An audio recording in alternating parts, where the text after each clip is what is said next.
like to call a meeting to order. I would like to welcome all to the Planning Board televised meeting of March 20th. To my left, your right, the board members are Richard Lockhart, Attorney Joseph Claremont, Mary Burns, myself, George Zaharoulis.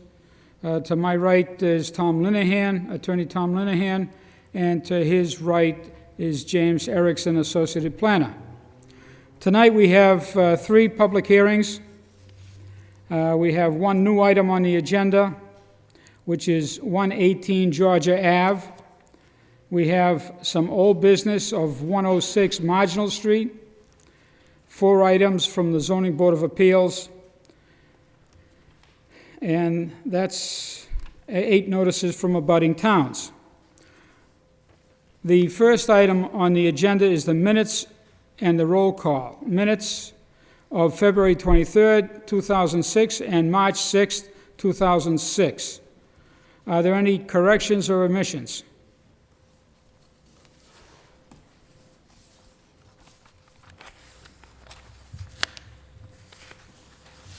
Hearing none, I would entertain a motion. Make a motion, Mr. Chairman, that we approve the minutes of February 23rd and of March 6th. Is there a second? I'll second that. Mary Burns seconds. All those in favor? Aye.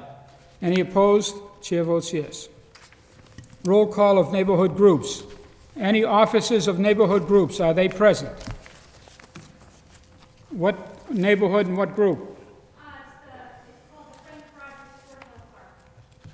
What was that? The Friends of Rogers Fort Hill Park. Friends of Rogers Fort Hill Park. Fort Hill Park. Okay, your name, please? And Callis. Thank you very much. The next items are public hearings. The way we conduct our public hearings, the hearing, we will allow the applicants to make a case for the project before the board. The board will hear the comments that are in favor of the project. Then the board will entertain those that are in opposition to the project.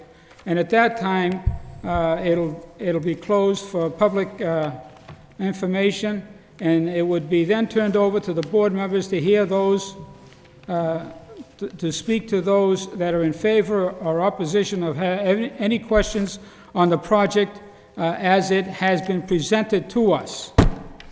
The board then will move forward and make a decision as to what will happen. The first public hearing is site plan 6 to 10 Acton Street. The planning board will review the application of John Desjardins and Daily Group LLC for the site plan approval for the development of the property located at 6-10 Acton Street. The proposal includes the demolition of an existing structure, subdivision of the property into 2 lots, construction of 2 new 2-family homes. Lots 1A will be 6,488 square feet. Lot 2A will be 6,748 square feet. The site plan also includes 1 curb opening, parking for 8 vehicles, site utilities, landscaping on the site. This project is in the TTF, Traditional Neighborhood 2-Family Zoning District. May we hear the case for the proponents? Good evening, members of the board. My name is David Daly from the Daily Group. Approximately 8 months ago, 6 to 8 months ago, before the board, regarding a similar project down the street. The actual address at the time was 92 Acton Street. This actual project that we are proposing to tonight virtually mirrors the same project that we did down the street, a project that has met a lot of success and has been supported by the neighborhood. In front of you tonight, you'll find 2 letters of support from 2 abutting neighbors. Both of those neighbors have been on that street, on Acton Street or Baraca Street, for more than probably combined 85 years. One direct abutter has been there for about 25 years. He would be the most affected by it. We also have another gentleman here to speak in favor of it tonight. believe the project is a very good one. It meets all the zoning requirements except for 8 inches of frontage, which unfortunately adversely affects the setbacks. We're missing about 8 inches on one of the side setbacks. There was a concern about whether or not it was within 100 feet of wetlands. We just got a report back to that James Erickson might have given to you, reporting that it is not in a wetland. The area across the street is not in a wetlands, so we will not have to go before the Conservation Board. Regarding the project itself, my engineer, Jack Sullivan, is here tonight to address any engineering questions, but just a quick overview. We have the required 8 parking spots. The open space that's required, this project virtually doubles it. The rear setback that is required by this zone is 20 feet. We have almost 47 feet. On a side note, I've noticed that before the subcommittee recently for the zoning board, for the potential new zoning regulations, I've noticed that this project has been shown as an example, or has been touted as the DPD as an example of a successful development at TTF neighborhood. And I think that should be taken into consideration tonight. That's all. Anyone else that would like to speak in favor? Yes, sir. Please step up to the podium. Hi, my name is Charles Souza. I live on Acton Street, and I have the pleasure of living next to another just completed daily group project, which they're proposing at the end of the street. And I think they do a really good job. They're very neighborhood friendly. The structures that they put up next to my house fit into the neighborhood perfectly. They are very big, they're very nice, and they've added a lot of value to my neighborhood, and I think some of the other neighbors are seeing what's going on and actually improving their houses too, so I really think it would be a benefit to our neighborhood to have them do another project there, and it'll be equally as nice. Is that it? Yes, sir. Anyone else that would like to speak in favor? In favor? In favor. Hearing none. Anyone that would like to speak in opposition?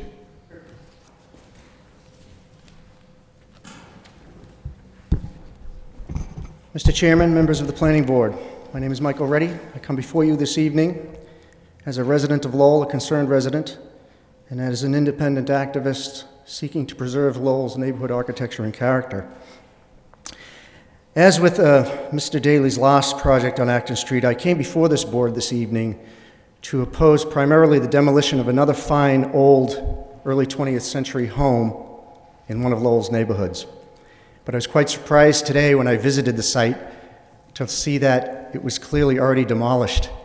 And I'm a little puzzled over how I can be guaranteed my rights under the laws of this city to oppose and to fulfill my role as an activist to preserve, when in fact it appears that this, at least it appears, and perhaps this can be explained to me, how this developer could have moved forward with the demolition without allowing the public to engage in any opportunity to oppose. So I am in opposition of this project, I guess, a little late now. I do not agree that structures in traditional two-family neighborhoods should be raised. I'd like to read to this board what the definition of a traditional neighborhood residential district is, and they seek to design to preserve, promote, and enhance the pedestrian scale character of Lowell's historic residential neighborhoods. Well, there's probably one old house left on Acton Street.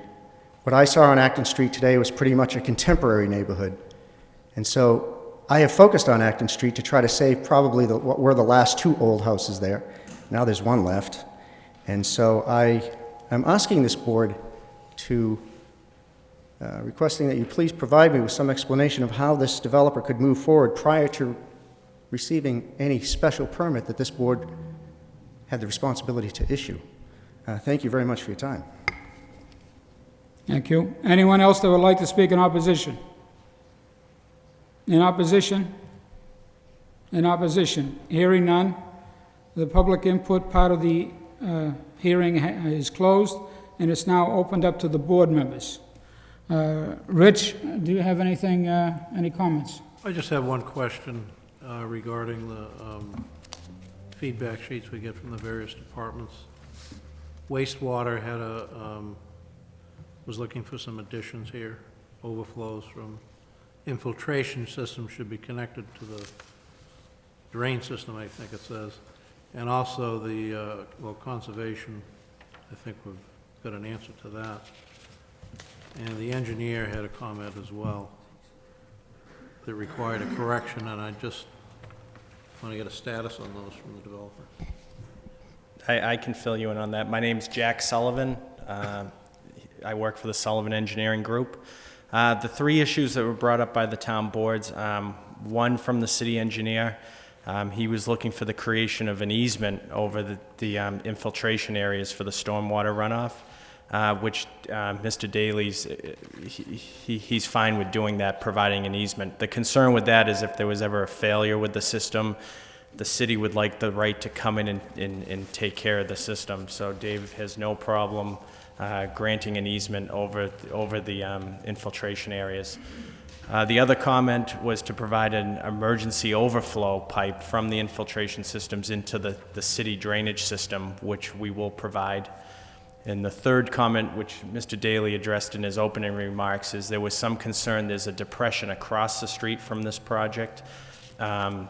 The conservation administrator went out to the site, asked to have a botanist come out, take a look at the site and provide a report. We engaged a botanist to come out. There was no evidence of vegetation or hydric soils present in the depressed area, and a report was submitted to the conservation administrator, and she found that sufficient and is not going to require a filing. Okay, that's all I have, Mr. Chairman. Does that answer your question, Rich? Yes, it does. Joe? Yeah. Thank you, Mr. Chairman.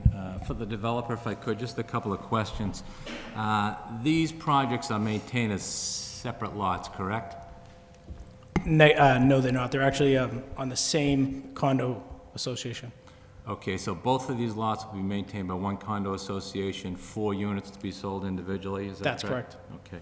Could you applied for a variance, and that variance was heard at the last Board of Appeals meeting? Yeah, is that correct? we unfortunately had to, we were told we needed a continuance at that time, due to the board being unable to vote on the variance at the time. Could you describe what variance you have pending with them? We're looking for, currently right now, we have 65 feet on one lot, and we have 64.82 or something. We're lacking currently 8 inches in frontage, which, so we're looking for a frontage and a side yard setback. That's The what lot. I'm sorry, that's Sorry, what confused me a little bit. It's being maintained as one lot. Correct. But you're showing frontage of one lot on 65 feet and the other lot of 64.86. Correct. Something like that. Yeah, this is going to be a common driveway, just like we did down the street. There's going to be a common driveway in both lots. Will be comprised of the condo association. There was an issue raised regarding the common driveway and the lot line essentially separating the lots into 6,000 and 6,000 some odd square feet, as to whether with that common driveway, are you now too close to the lot line delineating the two lots? Any issue raised with that as far as the board? That is part of the side yard setback. We have some leeway. What we were trying to do was create a bigger buffer zone between the abutters, the living abutters. We could slide both buildings to the left and right 5 feet or 4 feet, which would then allow a wider buffer zone between the buildings. I didn't think that was as important as allowing a better buffer zone to the neighbors. Because as it's shown on this plan, you may have to have applied for a variance for that 7.5% setback from the building to the lot line, is that correct? Correct. From what I believe, that was applied for Okay, as so part of you'll the be variance. able to shift them around, so you Correct, won't need yes. that variance? Okay. Could you describe the drain system for us? I know there's an infiltration system, it looks to be under the common driveway. Correct. There's actually 3 systems there. in the rear of the property, you'll find an infiltration system on each building that contains the roof drain runoff from the water for the roof drains. In the middle of the common driveway, you'll find an infiltration system that contains the runoff from the parking lot. And that's a requirement of the city's engineering office. Okay. Is there any concerns with locating that underneath the driveway, if that ever had to be accessed for any? And that's why from what they required of their notes, they would like to, on bigger projects, I've actually granted them easements without an issue, but in the last two, on Mount Vernon and on down the street, and actually on Rogers and Pleasant, they never asked for an easement, but we can grant that without an issue. I'm thinking more in terms of the location, no problems with locating that under the driveway? No, You need there's a access. sewer manhole that they pop open, they can access it through there. What is going to be done for trash removal for the units? Currently, from the other project, they were approved doing public pickup through the city. Okay, you anticipate doing the same? with Correct, this? yeah.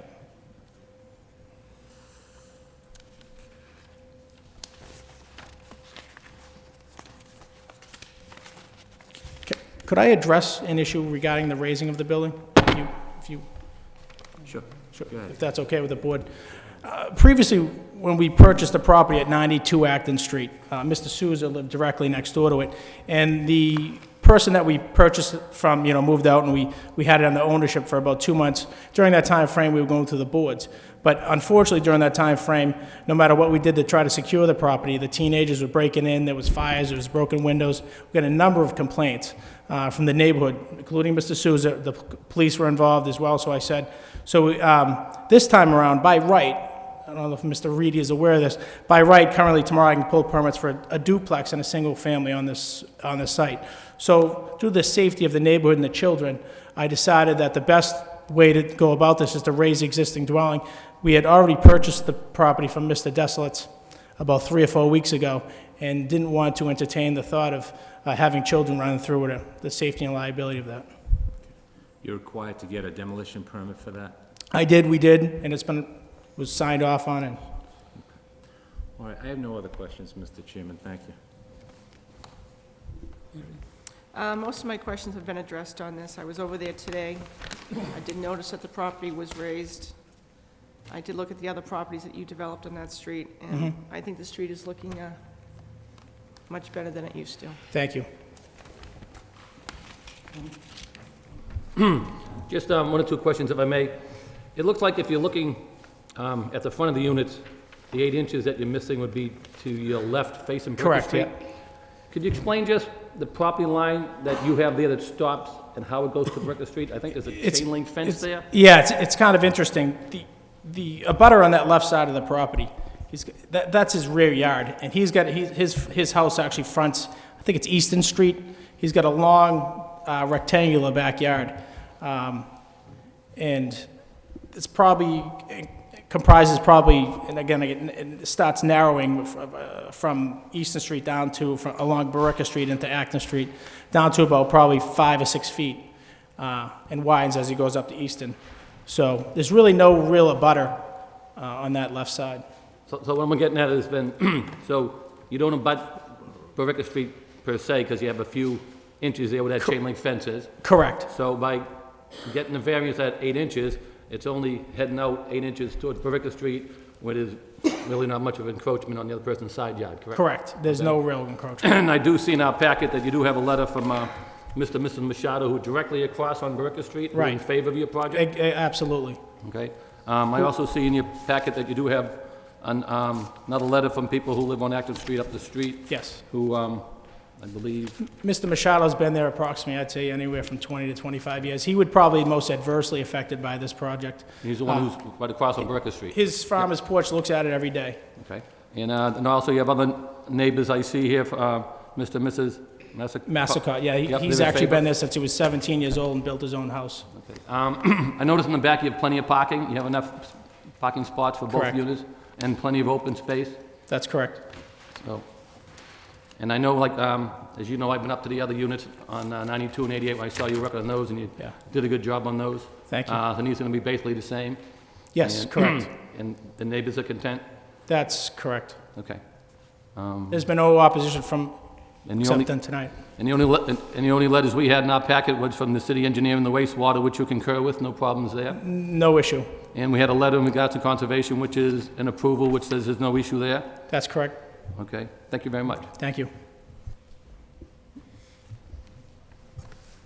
I want to thank you very much for taking the initiative to hiring someone to kind of take a look at the wetlands. Alicia E. McKay, Yes. I thought that was very well written and very well done, Thank you. and I think that's a plus. Thank you. Appreciate that. I don't have any further questions. What's the pleasure of the board? One other suggestion, Mr. Chairman? So obviously, when you get the demolition permit and you rip it down, Yep. obviously, we don't approve it, then your alternative is just to put a single family there, correct? Correct. Okay, thank you. What's the pleasure of the board? Mr. Chairman, I'll make a motion that we approve. Second. Is a motion made and seconded? Mr. Chairman, if we may for discussion, just a couple of conditions. Sure. Some things that were discussed by the applicant.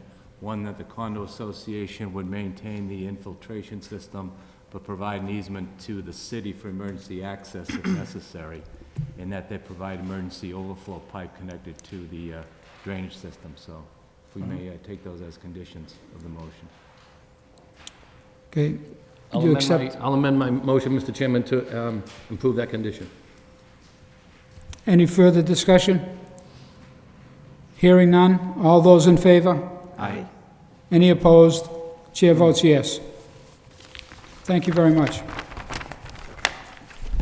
Next public hearing is site plan special permit and subdivision approval, 86.1 Bernier Street. The planning board will review an application by Polaris Engineering Corp. and Woman in Transition Incorporated for a special permit, site plan approval, and definitive subdivision approval for a project located at 86.1 Bernier Street. The project includes the extension of Bernier Street to create required frontage for the development of 3 residential buildings with 2 units each for a total of 6 units. The property is located in TMF, Traditional Neighborhood Multifamily Zoning District. This project requires a special permit under Article 12, Table of Use, and site plan approval under Section 11.4 of the Lowell zoning ordinance, and definitive subdivision approval under the City of Lowell subdivision regulations. May we hear the case for the proponents? Good evening, Mr. Chairman, members of the board. James Flood, I'm an attorney with offices at 81 Bridge Street. I'm representing Women in Transition DBA Alternative House. With me tonight is Kathy Kelly, who's the executive director of Alternative House, Matt Hammer of Polaris Engineering, who is the project engineer, and I also have my son James with me, who you'll meet in a couple of weeks when I'm away, so I thought I'd bring him down to see how you run the meetings. As the notice said, we're before you tonight for 3 requests. One would be a definitive subdivision plan. We want to turn the existing site into, first of all, a cul-de-sac to service the lots, and the rest, the remaining land, for the development. The second would be a site plan approval for the development, and third, since we have 4 to 6 units, we need a special permit from your board under Article 12. The property is zoned TMF and contains a total of 44,328 square feet.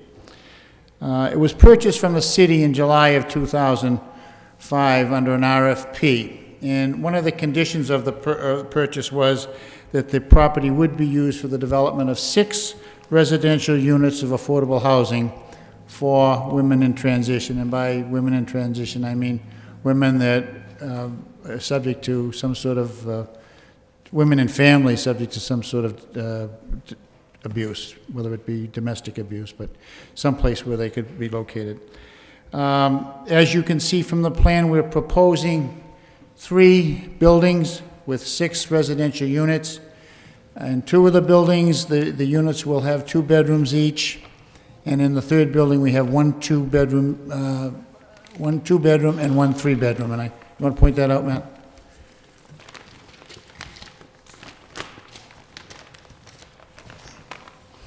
The development would be served by an extension of Bernier Street to the cul-de-sac, and all the homes will be serviced by separate driveways.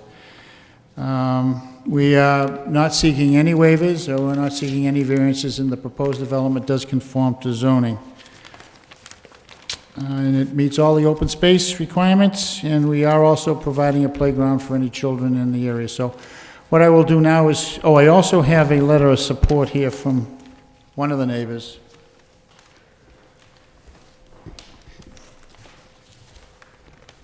I'll turn it over to Matt to go over the engineering. We'll be glad to answer any questions that the board might have.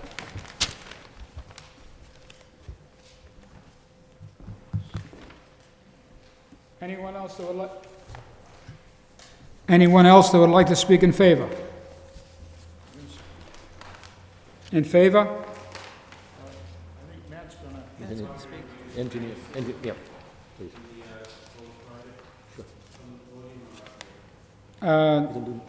See if you can get one of those microphones and hold it up and kind of work with it. You got to press it, yeah.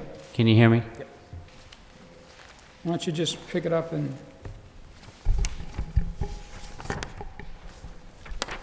Good evening, Chairman and members of the board. My name is Matt Hammer. Okay. A little closer. I'm with Polaris Engineering Corporation. We're the engineer for this proposed project. And we showed this plan before you a couple months ago as an agenda item to show the proposed project, and this project really hasn't changed much from that time that we proposed this at a planning board meeting. What we're proposing is 6 individual units, 5 of which are a 2-bedroom, 1 of which is a 3-bedroom, all being serviced by individual driveways. And shown here in light pink, light green, is a proposed playground that we're also going to have incorporated as part of the project. Each individual unit will be tied into municipal sewer and water, and we are proposing an extension of Bernier Street, which is shown as a cul-de-sac, which will have a set of catch basins at the end of the cul-de-sac, terminating at a small detention basin area.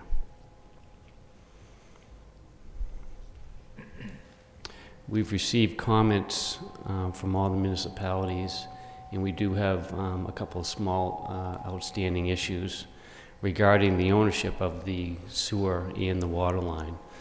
Apparently the Bunting Club, when they installed that water line, never had it formally accepted by the city. So Steve Curran from the engineers department said that we were going to need to provide video inside the actual sewer line and maybe be performing a pressure test at the hydrant to maintain whether the water line has sufficient pressure in it, and the sewer line, the integrity of that pipe hasn't been compromised, which we feel as though that's not going to be an issue at all, seeing how this wasn't put in that long ago. Is that it? That's it. Anyone else that would like to speak in favor? In favor? In favor. Hearing none. Anyone that would like to speak in opposition? In opposition? Yes, sir. Please state your name and address. My name is Jim Tavares, and I live at 54 Chrisman Avenue.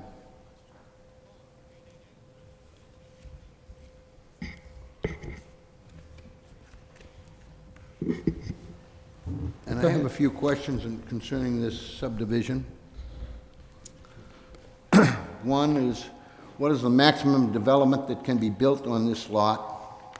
Can any more buildings than 6 be constructed on the lot under existing zoning?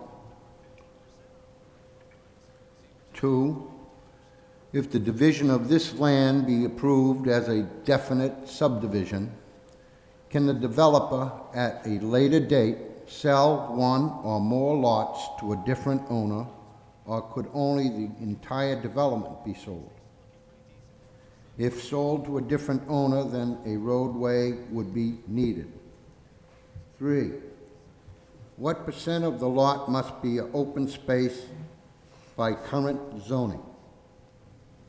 4, what is the number of parking spaces proposed? 5, what is the size of these parking spaces? We would like to know length and width. 6, what protection do we have about runoff water from this development, possibly flooding our land? 7, part of this land was a park at one time. Was this park ever abandoned according to city or state law? 8, if the board approves any conditions, for example, parking spaces requirements, 7 feet wide, 18 feet long, are required by the planning board, would these conditions be included as part of the land agreement?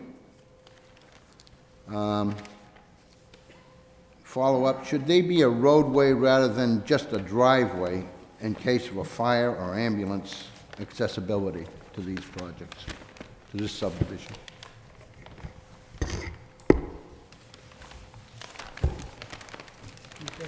Thank you. Anyone else that would like to, anyone else that would like to speak in opposition? In opposition? In opposition? Hearing none, that case is closed to the public. I'm going to start with Tom. I have a couple questions. Let's see. Number one, in our packet, we received a letter from Mr. Curran. Are you familiar with that, Mr. Flood? The one that we have dated March 2nd. Basically, he's talking about engineering requirements. I think Mr. Hammer is, he can address that. Basically, there's 5 of them listed that engineering is requesting to be addressed. Is any issues with any of those 5, Mr. Hammer? Do you have that copy, maybe? Okay, I mean, you want to address them one at a time, or do you think you can cover them all? Do you have any issues with any of them? We have no issues with any of them, sir. So basically, one of the issues is basically the sewer tie-in, which basically you have to see whether you have permission to do so with the Bunting Club, which was raised, and you said you're speaking with the city engineer in regards to that issue. That should be no problem? That's correct. Okay. Then he talked about location of meets and bounds and the cul-de-sac. You can address those in the right-of-way? Yeah, those will be included Okay. in the plans. Then he talks about the sewer lines, to make sure there's no kinks in that before you go through with the sewer lines. Yep, that's correct. And then he wants a grate valve at the end plug, still provided. That's no problem there? No problem with those Okay, either. and call out clay brick to adjust frame to grade on sheet 8 of 8, no problem with that one? No problem with that one either, sir.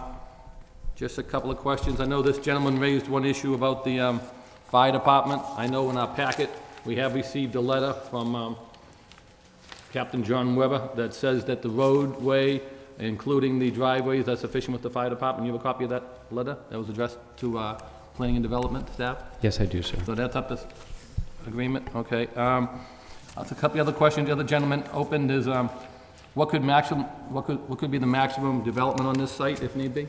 Well, I think this is all you're going to see on the site, because this was owned by the city, and there's a condition on this that we have to build 6 units, and that's all we intend to do. So you bought this property from the city? From the city of Lowell in You July, said back in yes. July of '05, is that correct? Yes. Okay. And the condition was that you can not build any more? than Six affordable units on the site, which we are doing. We're working with the housing authority for those, with those units, so.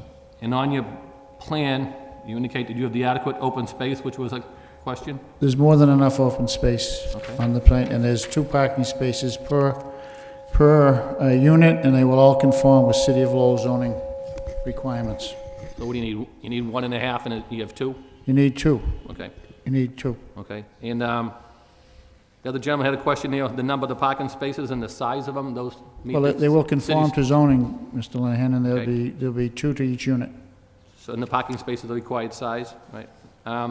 The concern about the runoff going into the gentleman's property, you can contain your water on site? That's correct. Okay. If this was a park at one point in time, does that make a difference since the city sold it to you? No, Okay, so if the city had it, they had the right to transfer title and you accepted it? yes. I mean, we went through that when we purchased it. And it's indicated, which I think I started with, is, which, the only reason why I'm gonna raise it again, because it's in our packet 2 or 3 times, which is that drainage and how that's gonna be set up. So who actually owns it, I think, is the note, and how it's gonna be cleared up. I didn't hear your question, The so. only question that was here that we raised twice is that the drainage issue, whether it was owned by the Bunting Club or not. The pipe, yes, but Matt has been dealing with Steve Curran on that, and he feels, Did you find out during that deliberation who actually owns that drainage site? Is it the Bunting Club or not, or? I can answer that. Sure, if you could, please, Matt. It's actually not drainage, it's a water line, Okay. service water line, and a service sewer line. We talked to the Bunting Club themselves. They said that they indeed did put in the entire utility, both water and sewer. But what happened was when they put that utility in, the city of Lowell never inspected that utility when it was put in. I've since talked to Steve Curran, and we're in conversations with the water department and the sewer department, and we know how to accept that. The city can accept those lines. We just have to go through a formality with that. Thank you. When you come down to Bernier Street now and you stop there, I believe where that hydrant is to your left is where your cul-de-sac is gonna be? When you stop at Bernier Street now? There's a present hydrant on site. Okay, so when you come to that end of Bernier Street, your cul-de-sac's gonna be straight ahead? Okay. The buildings that are on the right of Bernier Street now, there's 2 apartment complexes that are all existing on Bernier Street before here. Will these be consistent in size of what's there now? They'll be smaller than that? Yeah. Okay. did you see the picture of what we're gonna propose? Yeah, but I'm just trying to visualize how big that picture is gonna actually be once it's put up next to those 2 other apartment complexes. So sometimes the site could be conceiving. So I did look at that, and I have been down there, so I'm just curious if they were, in contrast, how much bigger they will be. So they're gonna be smaller than both those buildings that are there now? And the building to the right, now, so if we're at the Bunting Club and looking over, would they be able to see that building just partially like they can now, the other building that's on bottom of Bernier Street? I know there's a lot of trees, because it's out past the ballpark there, way out further, right? And the trees go up. Personally, I have not been on the Bunting Club's facility. But so basically it'd be, and I noticed some chain link fences throughout that property. Are some of those gonna stay on site and be taken down, or? I noticed a couple running through the site when I was up there. On your plan, you have them coming down on site. What we're gonna do is take the recommendations of James Erickson in regard to the chain link fencing along here. Yeah. But there's some chain link fencing on the existing conditions plan that does actually come into the property. Those will be. Because the area I'm getting to is where the playground would be. Yep. Because that butts, what, the highway there? I mean, not too close, there's some trees there, I believe. So will there be any fencing from that playground? Fenced in. Okay, so Absolutely. the whole playground's gonna be fenced in? Yeah, it may be, solid fencing also. Okay. Depending on the wishes of alternative powers to the center. Obviously for the safety of the children, so they won't have a tendency to go through those woods? Okay. And what type of fencing would you put in the playground, out of curiosity? Stockade fence. Okay. I have no further questions, thank you very much. Mary? Well, most of the questions have been addressed, more about the drainage, parking. I'm glad to see there's 2 per unit. And trash, will that be curbside? Curbside trash. Mail will be delivered to the houses, or will be a mailbox out front? I believe they'll be delivered to each unit. Okay. Most of my questions have been addressed. Joe? Thank you, Mr. Chairman. Just a couple of questions regarding the ownership. These will be 6 condominium units for separate ownership, affordable units. They're gonna hold on to them, Joe. They'll be renting them out through the housing authority to families that need housing through the, you know. Will there be any restriction on the ownership as far as that's concerned? Well, it's gonna be owned by Alternative House. And rented out? Yeah. Okay. The parking spaces that are noted on the plan, are they assigned to a particular unit? Is that how they're going to run? I think he had them planned 2 to a unit. Okay. And the cul-de-sac, once that's completed, that's going to be conveyed back to the city. City, That'll yeah. be maintained as a public way. That's why we did the subdivision, so it could be. The curbside trash pickup, that'll be out to the cul-de-sac, I'd imagine. Correct. And the interior of the cul-de-sac, I noticed on this artist rendition, it looks like it's landscaped in the interior of the cul-de-sac. Is it intended to be landscaped, or is that going to be paved? It's going to be paved. We initially wanted to landscape, City. and the city was opposed to that island being landscaped. Right, because it's difficult to plow and Okay. and maintain the interior. Maintain it, yeah. All right. All the utilities, are they run underground as well? That's correct. I have no other questions, Mr. Chairman, thank you. Richard? Yes, I have a couple of questions, Mr. Chairman. One, regarding the playground space. You can't tell by looking at the plan, but is there access to the playground without getting onto the street? Is that a walkway in there? So you can get in there without any traffic issues? Okay. All right. My other question regards screening. The back of that property line, the back property line is awfully close to 495. Do you have any intention to put anything along there?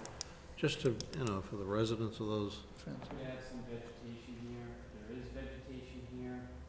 Along a section through here, there actually is a berm located on Commonwealth of Massachusetts property. It does help buffer this portion of it. There are some existing trees that we're going to leave on the property, and we could possibly do some minor plantings here, but we do have a detention facility here. Right. We don't want to plant anything too close. No, that's understood. I would just suggest you do what you can there to, just from a quality of life standpoint, between the noise and just the looking at it, to do what you can to create a barrier. If you drive along 95 one of these days, take a look over and you'll see this sizable berm here that will help. Yeah, okay. It's hard to see from this side. And the other, there was a note here about providing a stockade fence along the southern portion of this. That lot which is down, right, here. Is there any intent to put anything along the front there? Well,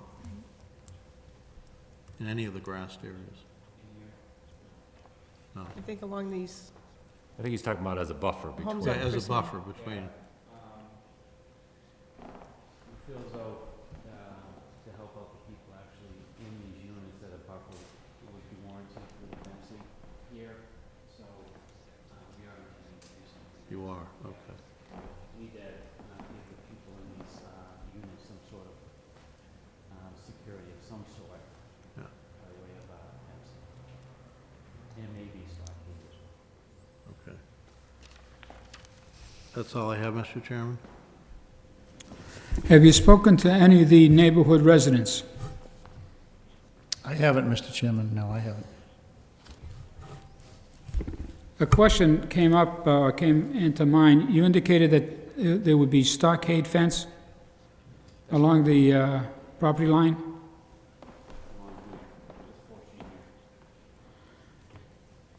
I think it would be advisable to speak to some of the area residents down there. They may want something else as a buffer other than just the fence. If you work with the neighbors in that area, especially the gentleman that came up, to ease his pain, I think it might be advisable to take a look at exactly what type of buffer zone could be established. To me, a wooden fence doesn't cut it. I think we need to have something a little bit more aesthetically pleasing. I also have a problem with the drainage. Is it going to be bermed along the property line so that the water does not run from your site to any of the other sites?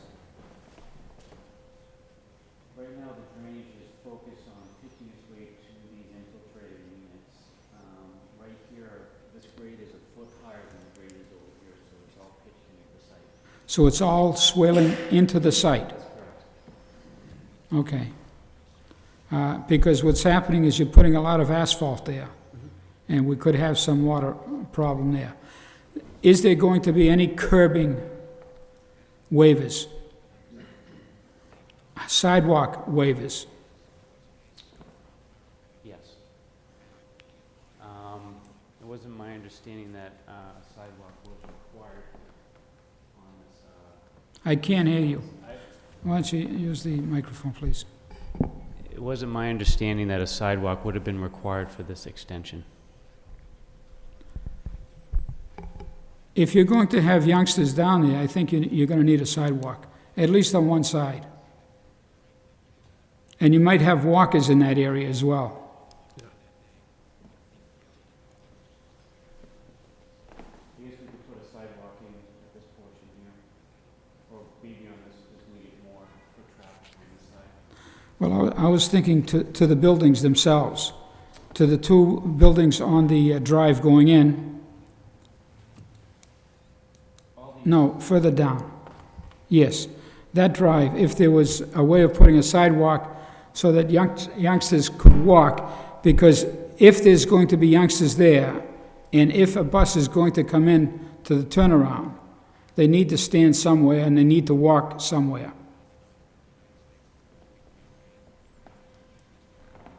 Okay, but these are all individual driveways with walkways to each unit from each driveway, and this will be an entire shoulder around the entire cul-de-sac that's about 10 feet wide. And you gotta remember that this area is almost perfectly flat also. So all of these areas will be grassed around this cul-de-sac. What type of curbing are you going to have in there? That'll be bituminous curbing. Vertical or horizontal? It's just Cape Cod berm. No. I think the engineer wants granite curbing in there. I can, if that's a condition, we can talk to Mr. Curran about that. It want slope granite, I would assume. Slope granite in there, Slope granite. probably, yeah. I don't have any other questions. What's the pleasure of the board? Mr. Chairman, I'd make a motion for approval with certain conditions. The conditions I'd recommend is that the applicant comply with the engineer's letter of March 2nd, that they resolve the issue concerning the sewer line with the city and the Bunting Club, including video inside the sewer line for the city to accept that at some point. That they do provide a buffer on the southern end as we're looking at the project by way of either a stockade fence or some other buffer, after you speak to the residents and determine what would be best there. And that provides slope granite curbing around the cul-de-sac. Submit that as a motion. Is there a second? I'll second the motion. And do we want to add a sidewalk anywhere in there? Internal to the cul-de-sac? Rich, I didn't hear you. Do we want to add a sidewalk inside the cul-de-sac in any area as a condition? Do you accept that?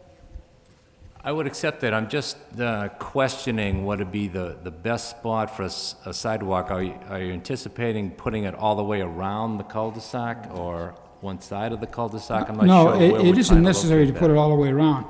But you see, with the furthest building out, Right. you have driveways coming out. You might want some type of sidewalk there, and you might want it further down to the other two buildings if it's a straight shot up the driveway. In other words, just to get them off the driveway. I'm sorry, Mr. Hammer, Could I you add want to something? address that? Usually when we put in sidewalks, it's mainly for a long roadway so that each of the individual houses can have a sidewalk to walk along the roadway. In this particular circumstance, we have a very large cul-de-sac here. There's going to be very few children here, probably very little cars. We're anticipating, if any, maybe one car for each unit. And we do have 4 individual driveways very close to each other. And we feel as though that most of the people living here are all going to be kind of a little community in here as well, so if that would add anything to that. Then by all means, you're going to have signage all over the place that this is a dead end, this is not a through street, slow children. You're going to have to put some signs up. Yeah, Would you we'd like- accept that we'd- as part? I'm sorry, what? Signage. Yes, certainly. That's fine. Yep. So, in terms of the sidewalk then, I think we're gonna leave it alone around the cul-de-sac, if I'm correct. Just want to have it on one side of that cul-de-sac. Mr. Chairman, are you talking about a place where they could, so they could be picked up by a bus? Is that Yes. what you had in mind? So if we had one area that would be like a bus stop? Yes. Is that what you want? Can we do that, Matt? You're definitely going to have youngsters in there. Yeah, we will. I mean, that's the intent. I would say that would be the most appropriate way. So instead of, You want them off the street, you want them off our driveway. You're going to have to, if you have 3 or 4 or 5 youngsters, you're going to have to pick them up somehow. well, could we say then, we'd waive the sidewalk but provide for a pickup area, a concrete or a asphalt pickup area along the cul-de-sac? That's fine.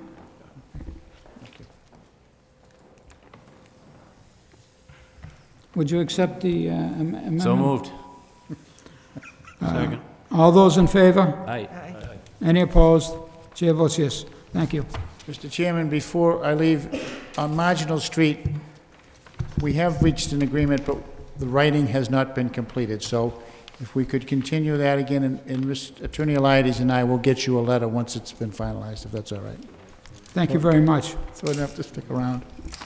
Thank you. Joe, does that also include the special permit Yes. and the approval of the site plan, right? Jim, would you add that to the motion?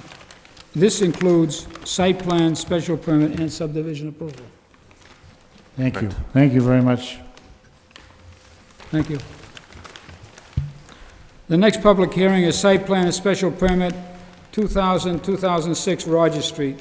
The Lowell Planning Board will review an application by the Rogers Street Association LLC for a special permit and site plan approval for a project located at 206 and 200 Rogers Street. The project includes the conversion of 2 existing buildings on the site into 13 condominium units ranging in size from 900 to 2,000 square feet of living space with 3 parking spaces per unit. This project requires a special permit under Section 8.1, conversion of existing building, and site plan approval under Section 11.4 of the Lowell zoning ordinance. The property is located in the TTF Traditional Neighborhood Two-Family Zoning District. We hear the case for the proponents.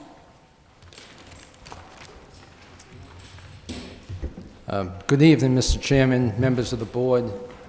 My name is David Plunkett, representing the applicant Rogers Street Development Associates, LLC. With me here tonight is Keith Bourgeois from the developer, the said Rogers Development LLC, and also Jeffrey Cook, the architect for the project, and also Richard Mead, who of Mead Associates, surveyor, engineer for the site. Mr. Chairman, as indicated, this is for the location currently 200 and 206 Rogers Street. 206 Rogers Street is the white building where the YWCA is located. 200 Rogers Street is the old so-called YWCA gym. We're here before you tonight for a special permit for the conversion of these 2 buildings and also the site plan approval. Would note that the site plan before you tonight, there is no change from the site plan that was submitted and approved back several months ago. with the only change being the addition of certain specific information in regards to designated areas for the snow storage. And, but for all intents and purposes, it's the same site plan as originally approved. In regards to the special permit under section 8.1, the reason for that provision in the Lowell zoning ordinance, code ordinance, is to encourage adaptive reuse of significant buildings, promote, preserve, and enhance character that otherwise, through redevelopment, which results in destruction and demolition of the building, is lost. Tonight, we have before you, in the TTF zone, the proposed reuse of these two buildings exactly in line with the character and nature of the zoning in that area. It is a TTF zone. This is residential use. There are no waivers, no variances requested. We meet or exceed all of the zoning requirements for this area. The 206 Rogers Street, we're talking about converting into 4 units of residential use. Units ranging from 925 square feet to 1,603 square feet.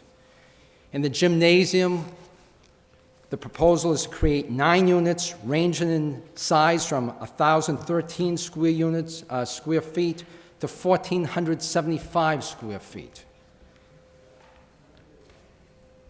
Again, this is a situation where it's creating residential use in a residential area in an area zoned for residential purpose.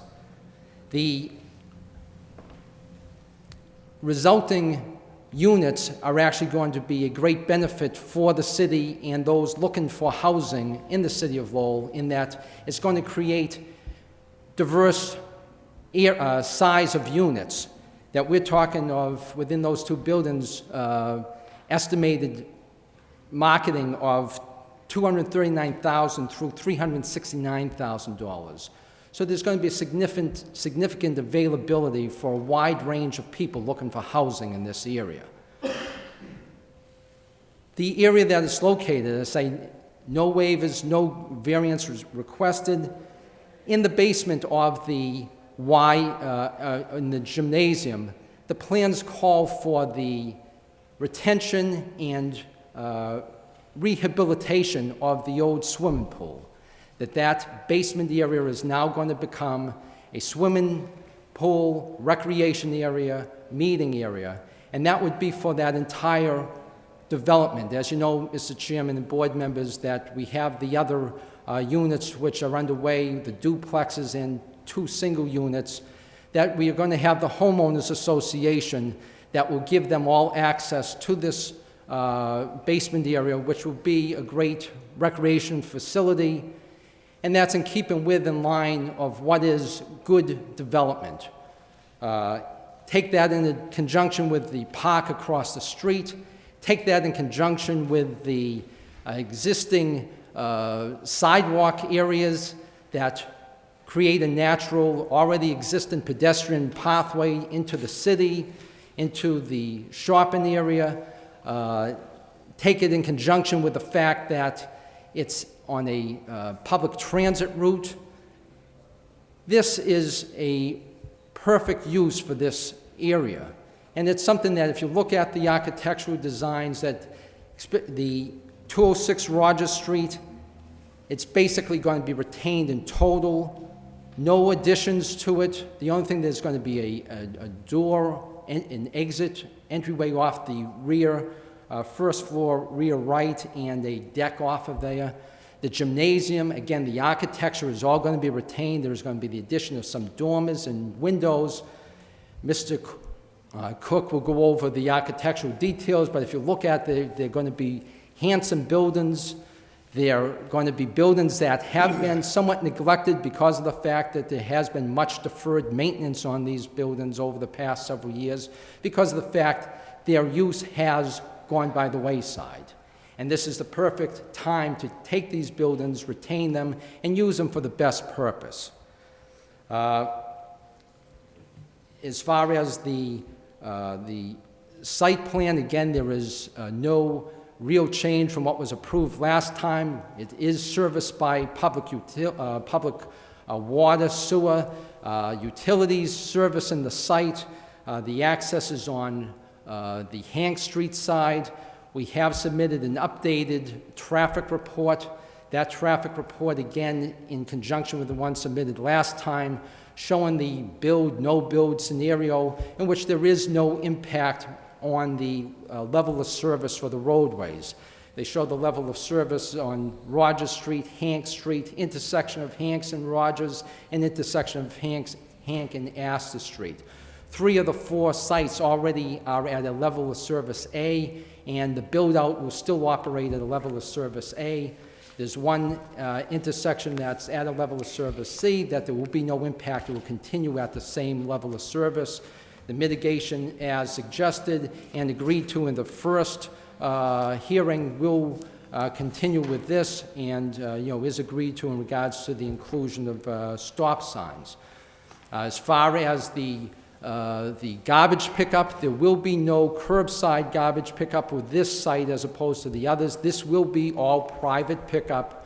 We are calling for no dumpsters, that each unit will have within it a utility area for that, and there will be some areas within secured sites underneath stairwells on the exterior side that will be secured and locked only for any overflow or excess garbage. So no need for dumpsters, no city pickup for the garbage. It will all be private pickup.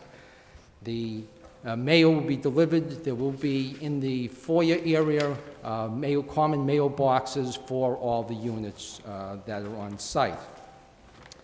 So, in essence, we have a situation where the purpose of the the ordinance that we hear tonight, its purpose is being met. Reuse of the building, reuse that's in line with the intended use in that area, and it's a end result that everyone involved with this project is extremely excited about how this is going to look. Again, it's going to be the final crown on the project in total, and I ask for your support of the request before you tonight. At this point, I would like, Mr. Chairman, if I could have Mr. Cook, the architect, go through the points of the architectural design of the two buildings at this time, if that's acceptable to you. Go right ahead. Thank you. But he's going to have to use a microphone. Yes. I don't know if you can kind of drag it around, or you can take one of these.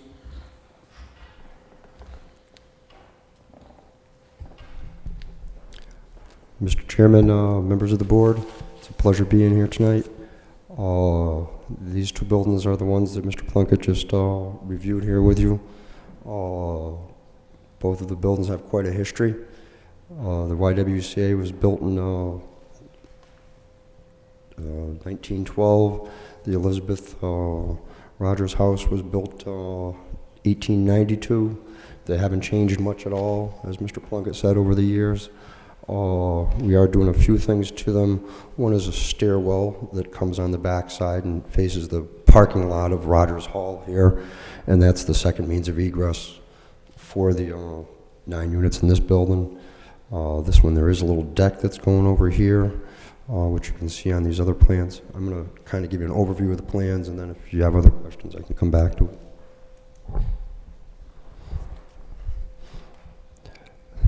Like Mr. Plunkett said, the first floor here is we call it the first, and it is at grade in the back. This would be the handicapped entrance into the building.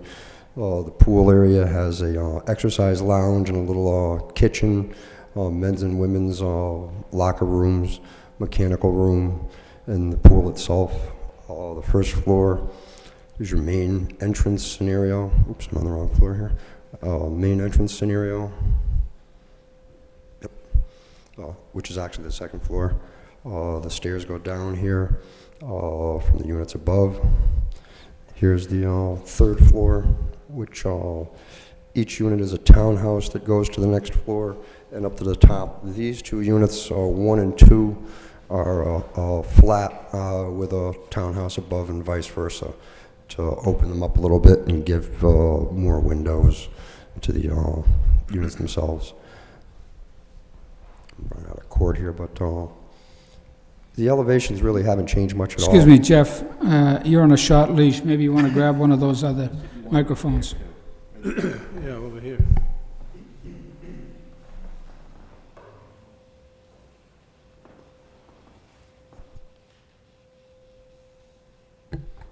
Back?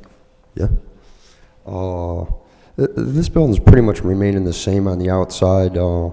We are putting some new dormers on the top floor here. A couple of windows here and there, all in line with this.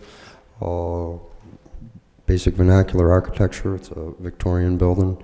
The stairwell that we talked about, these two are existing abutments coming out, and the stairwell comes down through here. All of these dormers, the existing ones, the front of the building, the capital parts are all cedar clapboards. This will be done in cedar clapboards also.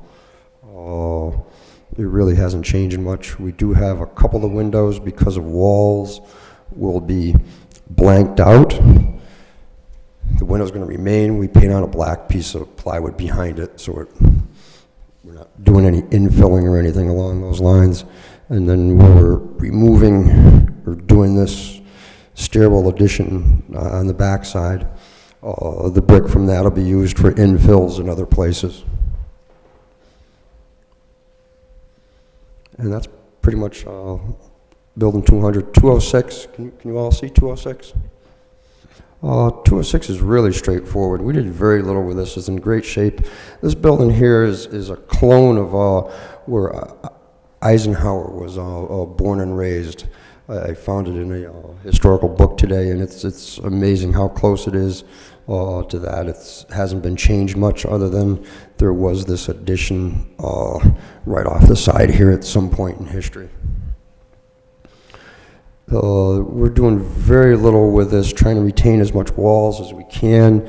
The main, I don't know if, are you pretty much familiar with the inside of this building? It's a beautiful, I'm getting tangled up here.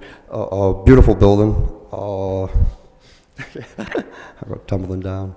On the first floor here, we come in and all this is remaining. The main grand stairs are remaining. We've divided it into 2 units. This set of stairs is remaining. What Attorney Plunkett was saying is this is a new deck to give us egress out of both units. We go to the second floor, and this is one big unit. And here's the stairwell that goes up through the fire stair. And this one here is the same thing, one big unit. It's smaller than this one because of the roofs are pitching into it, but this one really has a lot of character to it because of the dormers pop out and so on. That's pretty much Reader's Digest condensed version of what we're doing here. This building, in a lot of instances, a building like this would be very difficult to do when we break it into these units, but it's all horsehair plaster, which is fire rated as it is, so that we're in good shape there. When we put the new walls in, we can blend them in, and that's pretty much it. I can answer any of your questions if you want. Okay, thank you. Anyone else? Anyone else that would like to speak in favor? Mr. Chairman,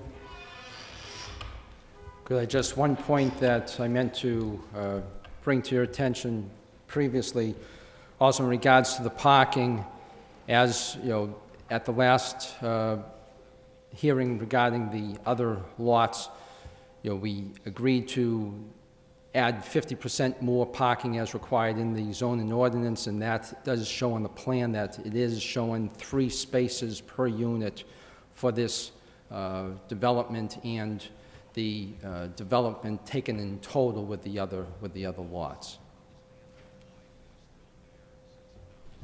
Thank you. Anyone else who would like to speak in favor? In favor? In favor. Anyone who would like to speak in opposition? Please state your name and address. Mr. Chairman, members of the Lowell Planning Board, thank you for having me this evening. My name is Michael Reddy. I live at 130 Nesmith Street. I am here as a resident of Lowell, Belvedere, and as a vigorous opponent of this project. I oppose this project, as I always have. I oppose any further development beyond what has already been approved by this board. I believe that any approvals, further or prior, directly insults the legacy of the Rogers family and the philanthropic intent with what that land should have been used for. I believe that this land should be used in the compassionate manner that it has always been used in. It has been used to educate our young, to straighten out the lives of troubled youth, and most recently to care for elderly. The J.C.'s had always expressed an intent to do a soft impact expansion of this elderly care. It's not too late. This developer has only poured a few foundations. I'd like to go on record as saying that this is the most egregious loss to Lowell's architectural and neighborhood heritage since the loss of by demolition of Lowell's mills and mill housing. It's one of the most notable losses to this city. By denying this evening, I'd like to also appeal to you that you could create a natural buffer here. He's already been approved to create a residential, essentially mini neighborhood, and we could create a nice historic preservation buffer with the hope that this developer would once again turn back to the J.C.'s and offer for sale what is left of that property. Better yet, I'd like to appeal to this developer to do a most compassionate thing and donate that gym to the J.C.'s so that their elderly residents would be able to engage in what we know as the most receptive and low-impact form of exercise that the elderly can enjoy, which is swimming. I also was thinking, if we remember back to when this developer first came forth with his plans for this property, when he was successful in securing this property from the YWCA, that he had every intention of demolishing the gym, and I believe it was a very ingenious knowledge of the code that in which George Proakis had noted that we would be able to save that gym. At that time, this property was not under the purview of the Lowell Historic Board. As of July 12th, 2005, myself and a number of other activists in the City Council legislated that this property be covered under what's known as a neighborhood district, which it is now under the purview of. This developer is attempting to encourage this board to approve the use of this gym for what is multifamily. I think he said 9 units. This isn't a traditional two-family neighborhood. It's a two-family neighborhood. It's not a multifamily neighborhood. It's now under the purview of the Lowell Historic Board. He can no longer demolish this gym. So I think now we can pretty much do the Indian giver thing and say no game now. It's a two-family neighborhood. It's not multifamily. This board has already approved a very dense development behind here on this property. There were great opinions made by the residents of the neighborhood that that street is far too narrow for what is going to be brought on for traffic and congestion, and not to mention how much this could endanger a neighborhood which has a lot of kids. A lot of the neighborhoods now don't seem to have a big presence of children. This one does. Lastly, I would just like to also offer this. This developer, Roland Mainville and Keith Bourgeois, I guess they are the principals of the Rogers LLC, in regards to this property at 200-206 Rogers Street, otherwise known as Rogers Hall. This developer has shown complete disregard for the laws of this city. This developer has been fined. This developer took down heritage trees on this property. This developer has failed to secure permits. This is a developer who has built hundreds of units of housing here in Lowell and has failed to give anything back, even any respect for the laws.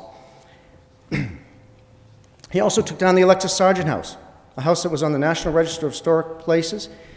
He's doing business in this historic city, and he never thought he might just do the right thing and go before the city and speak with the people downtown. Didn't do it. I'd like to see this board deny the issuance of any further permits for this property.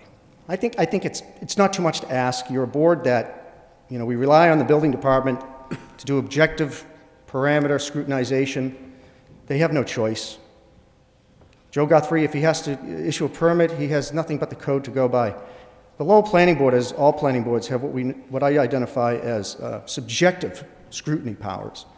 And you do have the power to deny this for the betterment of the neighborhood, the betterment of Lowell, and the preservation of our history. But if you decide that you don't want to permanently deny, I would like to think that you could deny this evening. I'll tell you why. I believe that he has a lot to live up to after this project fell under the purview of the Lowell Historic Board. They placed upon him, they forced him to improve the appearance, the siting, and the historical attractiveness of this project, and also impacted his use of materials, etc. I think by denying this evening and denying until he finishes what he's already started, you can, and I think it's a prudent and logical strategy, we could afford ourselves some leverage over a development firm that has shown complete reluctance to conform to what should easily be conformed to.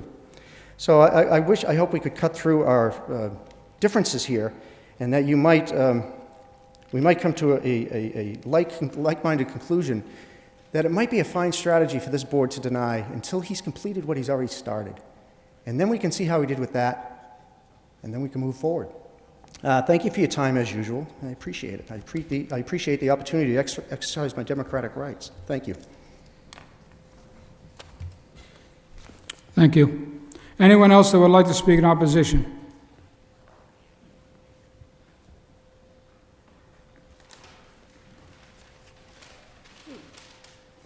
I'm not tall enough, I guess. I'll just stand up here. Good evening. Excuse me. Jim, you want to take that down? That's the proverbial talking head. I think they're going to move that. There we go. Thank you. Thank you, Mr. Chairman and the Lowell Planning Board. My name is Sheila Goggin. I live at 44 Hank Street. I am a homeowner and a resident and a direct abutter directly across from the property that's up for discussion this evening. So I have a definite personal interest, both my husband and I do. I also have spoken before the board regarding the other part of the plan, but I'm talking tonight about the site review and the permit that they're looking for. I want to restate my concerns primarily about the increased density of the additional 13 condo units.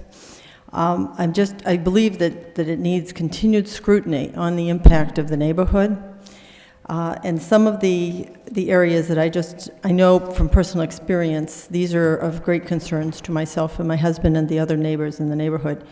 The volume of cars generated by the site plan, while Mr. Plunkett mentioned that the traffic study had been updated, I just have both a gut reaction and an intellectual concern that the amount of traffic going to be generated by a substantial increase in the neighborhood from what we had as 12 to maybe 15 houses, and now it's going up to a total of 29 families with at least 2+ cars. I just find it hard to believe that it's going to be an adequate, inhabitable environment compared to what we have now, which is a very, very busy street.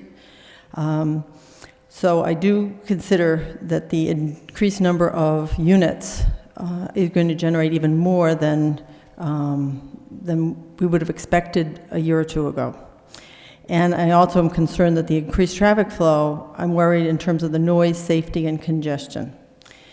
The number of cars, I know from the parking point of view, number 2, that was an issue that we had talked about before, and yes, there are going to be 3 spaces for each additional unit now, but I've already noticed the number of cars parking on the street has already increased.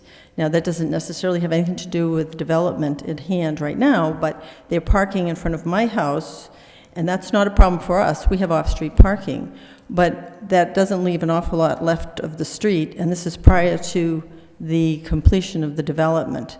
So by the time the development is completed and properties are sold, we're going to have an extremely congested street. Number 3, the issue of the city or private services, again, Ms. Plunkett preempted my concern on the trash pickup and removal, thank you, of private pickup, don't dumpsters, because that is a major concern from our point of view, living on the street. But I do have a serious concern on the water and sewer adequacy. I've stated before that the water pressure in our home is not good at all currently. I know with the previous study done for the 16 units, they said it would be adequate.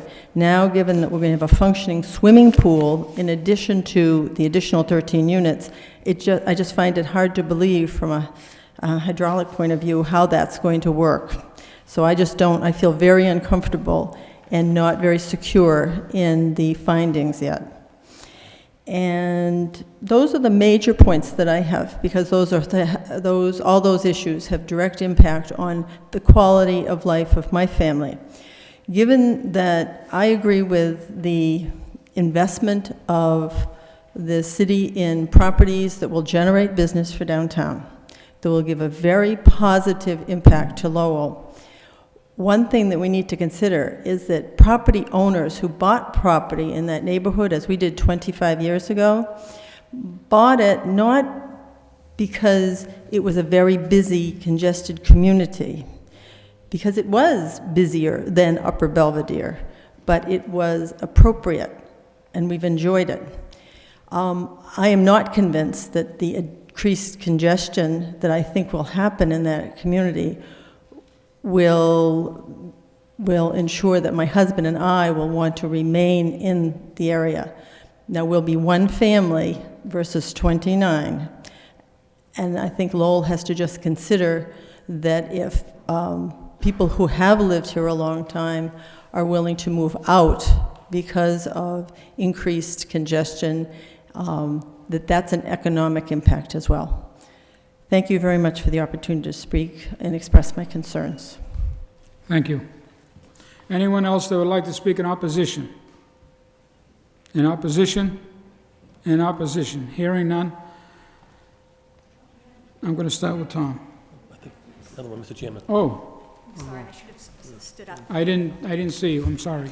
That's fine. My name is Ann Cavanaugh. I live at 136 Hank Street. And I just had several questions because I know I haven't been able to see the boards.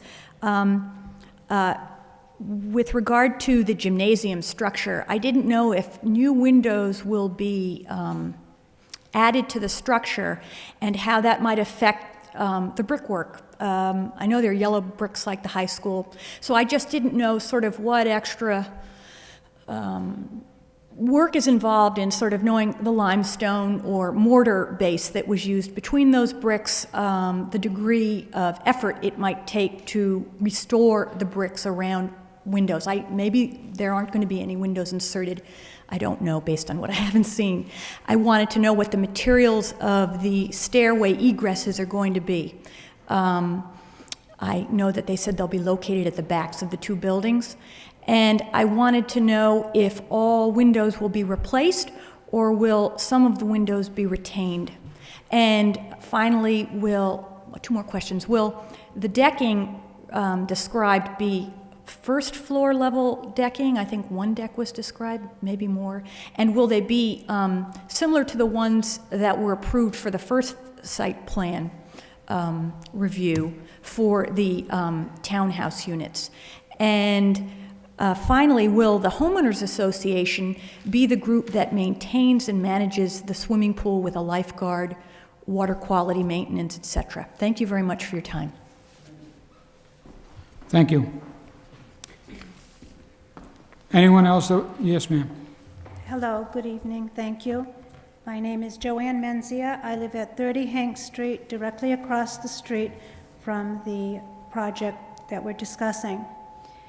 Right now, the area in which I live is facing the project which first the Sargent House stood and has been demolished, and I understand, we are not going back, that there will be a new community being built there. It hasn't been built yet, It's in the works. It will be very dense in my estimation. I think that our neighborhood and our city deserve a little bit better. I realize that the community that you have approved will be there, but I'm thinking to the part that isn't developed at this time. The Rogers family owned that land when it was part of Tewksbury. It was part of our history. The park the Rogers family donated to the city. The Fort Hill Park is the most prestigious show place in Belvedere. It is beautiful. The area of the first stage of the project has been stripped of all trees. The historical impact that could happen to the second project could be very detrimental to the city. I would like the permit denied. I would like that you consider allowing the developer to finish his stage 1 project, and if it's deemed fitting in the neighborhood and he does everything that he says, then I would think that he could go ahead to stage 2, and if he lives up to the promises, then work on that property with consideration to retaining materials. Now, I have not been able to see those plans, and they might be wonderful, but I did hear something about blackening out windows. Now, I know from my 35 years on Hank Street, our houses have lovely leaded glass windows. I think that probably those two buildings, or at least the gymnasium building, has quite a bit of that. I would hope that when you allow that permit, that the materials and the construction will be carefully monitored, but I ask that you deny until the first stage is done and then allow the developer to work on the second stage. Thanks. Thank you. Anyone else that would like to speak in opposition? In opposition? In opposition? Hearing none. The public input is closed, and we are to the board. Tom? If I may either ask Mr. Plunkett or Mr. Cook a couple questions. Could you show me basically how the traffic flow pattern will work on this site?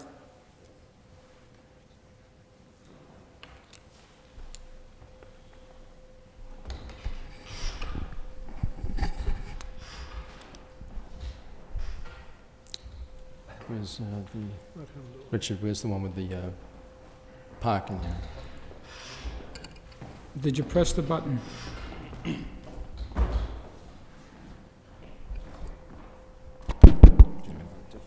Okay. The entryway is from Hank Street.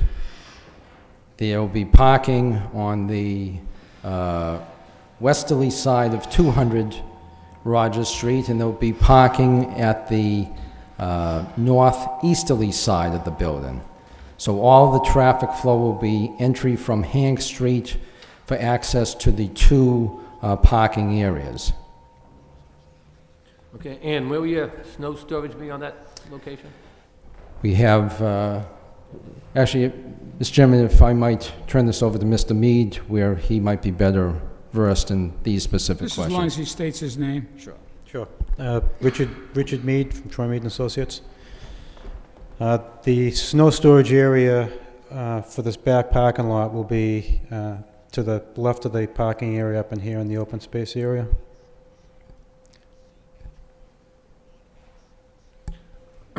These two new buildings, they're not in the historic district, correct? Correct. Okay. I'm sorry, they're in the, I believe they're in the historic overlay district, but these two buildings are not within the purview of the historic board in that it's not demolition or new construction. Okay. I think one of the notes we have in our packet is we received a letter from Stephen Stillwell from the Historic Board Administrator I think you said basically that everything that you're doing down where they've had approval before, the historic board, and what we've approved before is all, and has been being complied with, is that correct? Yes, that's correct. Okay.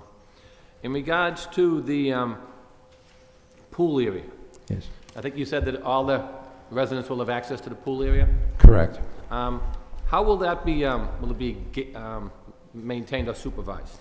There will be a doorway entry into the basement area that will have a security key code. Keypad? Right. It's going to be a card, is that right? It's going to be actually a card that each unit owner will have a card for gaining access to it. But it will be kept closed, locked, and access only to those with those security keys. And you plan to have some hours of operation for that pool, so people aren't there late evenings Yes, or early mornings because, for the other tenants? correct. There will be rules and regulations. Again, this will be part of the jurisdiction of the homeowners association that will have control over those areas and elements that are going to be in common with these two buildings and all the other buildings. That being, again, as we discussed the last time, there's going to be uniformity of the landscaping. So they're going to be in control of, no individual condominium is going to be in control of their own landscaping. It's going to be all in one total application. They'll control also the recreational area. So the whole site will have access to that pool, Correct. Okay, to benefit, and that also complies, help you with some of your open space, correct? That would be recreational use, and in reality, through you, Mr. Chairman, the open space that is provided is in excess of that amount of open space required under the zoning ordinance without the pool area. Okay, just by looking at your narrative that you proposed for tonight's meeting, I see where you're proposing the 3 parking spaces where you only need 1.5 per unit, right? So you're doubling up there, correct? Right. I don't know whether it's 1.5 or 2. Okay. It's 2 Two, required, okay, and we're yep. proposing 3.5. Okay. So getting back to the exterior design of the structures, I know you say most of them are going to be exactly the same. I know Mr. Cook indicated something about some work on some of the windows, but are those basically structural issues to secure it up or try to maintain it look the same way? Those will be issues in order to make it adapted for realistic use. These will be components. Actually, Mr. Chairman, if I might turn it over to Mr. Cook at this time. Thank you. The standard process is to take the existing windows, leave them how they are. If we have a wall that comes in the back of it, up against, let's say this is the window, we have a wall that comes here because of the layout. The back side of the window ends up the bon marché. If you look at the outside of it, we have 5 windows that are into walls. You'd never know it. It's blacked out behind it, and the standard process used all over in restorations to not break the rhythm of the outside. I'm going to reach again here.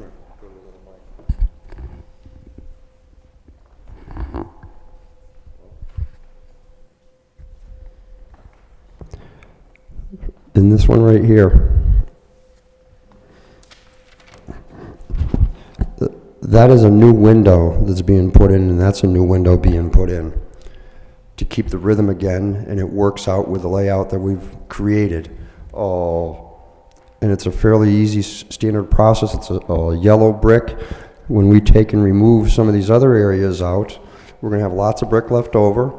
We're going to take and cut this out, tooth it in, rematch the mortar to the existing mortar, and you'll never know the difference. We've done it on, we've done 86 historic buildings in the city at this point, and it's not a concern as to, it'll look exactly the way it does. You're trying to maintain the character of the building that's there now, and both Exactly the character, everything, there's nothing new that is anything different materials-wise and so on, anywheres as to what you see right now. You're gonna look at it when it's over and done with and say, this has never been changed. The only thing is with building 206 there is the deck that's going out for the second means of egress will look like a deck. Okay. Now that you're on the decks, I think Ian brought that up, if I could mention that. Are they gonna be on the first floor or the second floor? And I think that was a question that Ian made.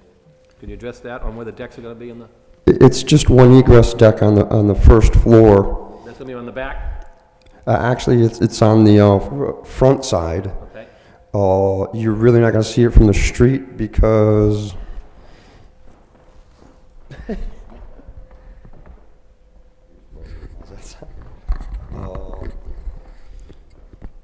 here it is right here, and these buildings are blanking it out right here, and it's sitting right in this little corner right here. It's smaller than that table. It's just to get out the door and a couple of steps down. And we're going to make it blend in with the deck that's on, if you look at the photos over there, the deck that's on the other side of the building that already exists with a lattice work underneath it and so on. Looking at the information we have in our pack, I see that you have no conservations and approval. They doesn't fall within them. The Board of Health has no objections. Engineering indicates that you apply with all the conditions. Water utilities say you comply. There was only one that brought up from wastewater indicates would like to detail plans of a surface drainage and infiltration overflow connections. Could you provide those plans to that? Yes, those plans were actually submitted to the city, but somehow they didn't get to them. And we did call, last week we did call into the individual who was on the list, and the city engineer had received them, and he gave the okay, but we're glad to provide another copy to send out to them. Jim, do we get any update on that since that was submitted, if you know? From my understanding, the applicants called them several times. I just learned about this today, and I can call that department tomorrow if they don't call back yet. Okay. Let me see what else they have.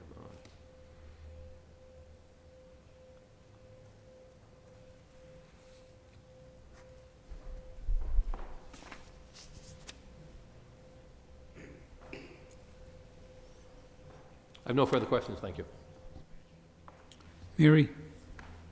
Thank you, Mr. Chairman. I was over there today and I looked, obviously my concern is parking. And I looked at the spots being built along J.C. Place on the side of the old Rogers Hall.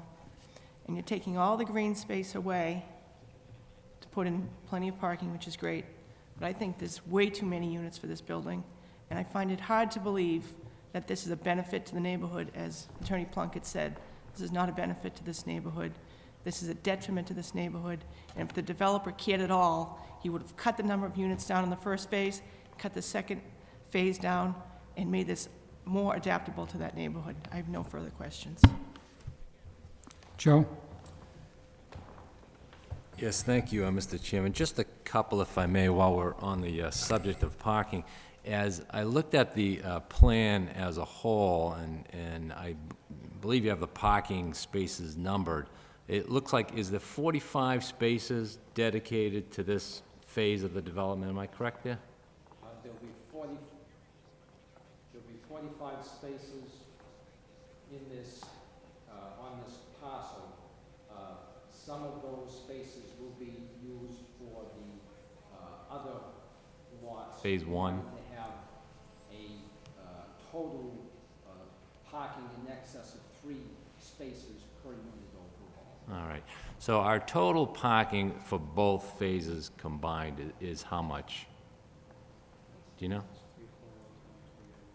It's three spaces per unit. Okay, all right. Are the parking spaces going to be assigned to the individual condominiums, or is it just? Our initial thought is that there will be 2 spaces assigned per unit, and then the excess units will be general overflow parking. That's typically works best. There will be a board of, to oversee this that has, you retain control over access to the parking spaces, and you can adopt rules and regulations to adapt to whether things are working out or not. Okay. Initially, it would be the expectation, assign 2 per unit, and then have it overflow parking and revise rules and regulations if necessary. Is this entire development, phase 1 and phase 2, if we can call it that, is that all going to be run by one condominium association? There will be one homeowners association.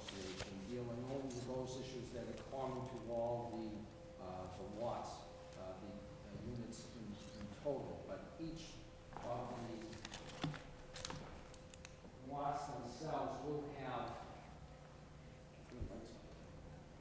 each of the lots themselves will have a separate condominium ownership.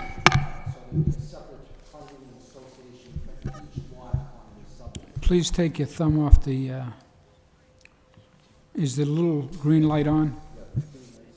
Okay.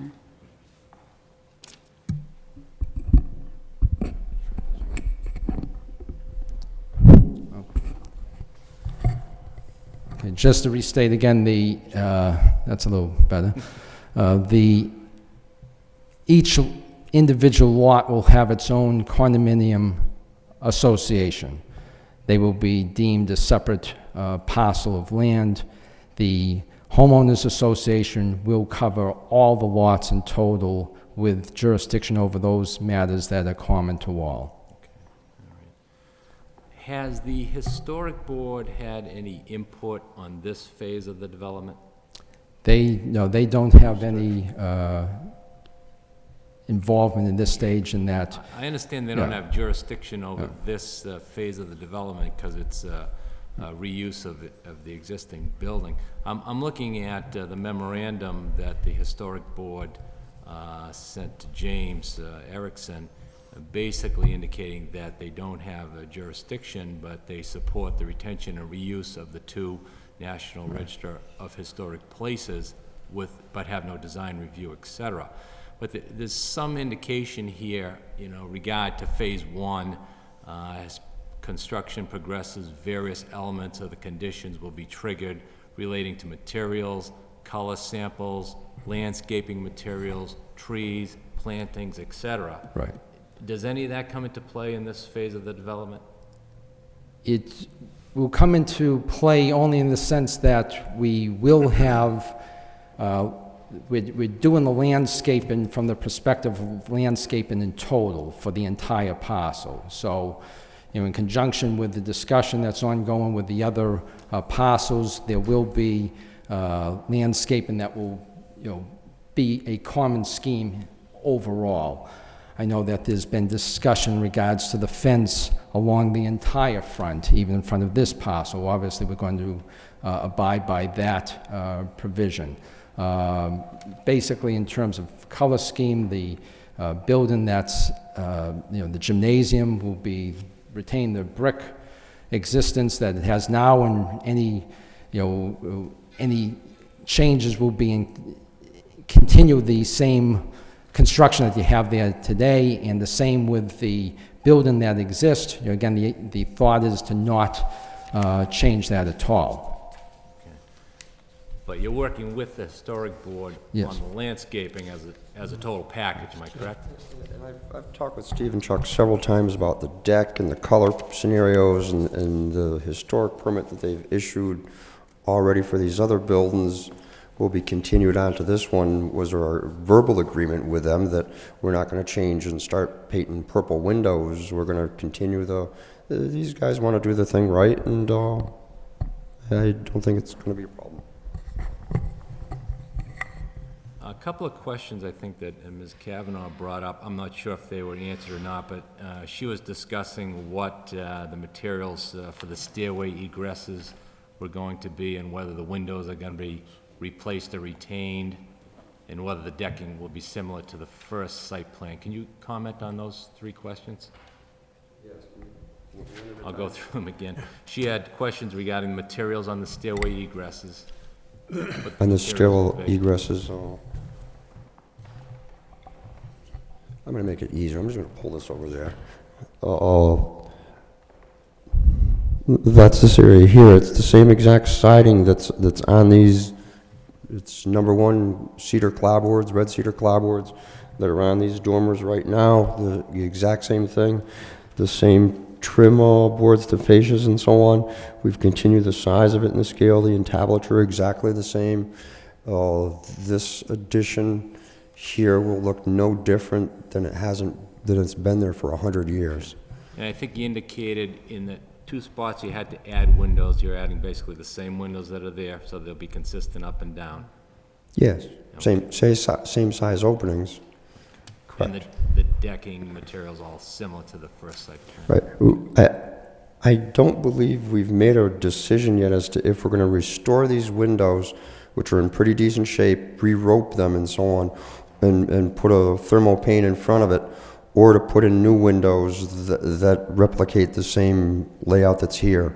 We've had discussions on it back and forth, and I don't think a final decision's been made. Is that true? What was the third one? Or was that the third one? That was the third one. All right. I think that was it. Yeah.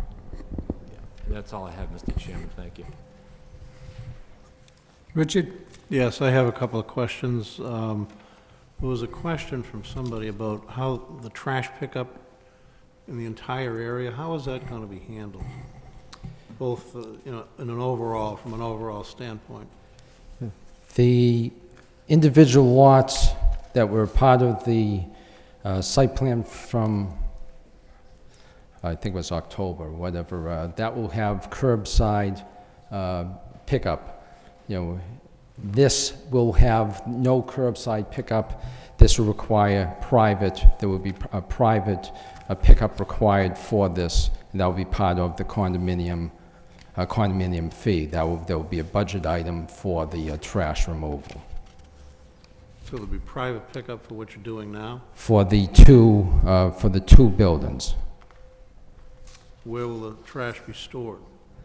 Each unit will have a utility closet, for storage on the interim weekly period, and there will be some secured areas, one in the basement of the 200 or 206 Rogers Street, and there will be one in the secured area underneath the stairwell in the 200 Rogers Street. Right, so they're inside the building. That will be, inside in the basement on 206, underneath the exterior stairwell on 200, which will actually be accessed from the exterior, but will be in the secured area. There will be no dumpsters. No dumpsters? Correct. Okay. And they'll have access to those areas, the trash pickup truck? Well, what will happen, again, part of the management of the condominium will be, requiring that on the weekly date of pickup with a private garbage pickup, they will have access. People have to bring it down, and they'll be, at a designated spot and time for the pickup. All right, fine. Another question. In your project narrative here under your application, there seems to be a discrepancy between what you have on the prints that we were given and what was written here concerning, let's say, 206, number 206. On the print, it's got 3 residential units stacked flat, 3 residential stacked flat units. And in your narrative, you have 4 luxury garden-style units. It will be 4. The actual floor plans, the narrative is correct. All right, in so the terms prints of are wrong? The site, if that site plan indicates, I think originally there was going to be 3 there, but Right. the floor plans that were shown, given to you tonight, and the narrative indicates 4 units in 206 and 9 units in 200. All right, and the other, and in 200 on the print, you have labeled 10 units. Right, so that should be 9. It should be 9, okay. Yeah. Just one other thing, and it's more of a house cleaning thing. I noticed most of the perimeter of this construction site has some kind of fencing or something around it, but the Astor Street end is wide open. Is it your intent to leave that wide open? Just makes me a little nervous with kids around and everything, that you have complete access to that site.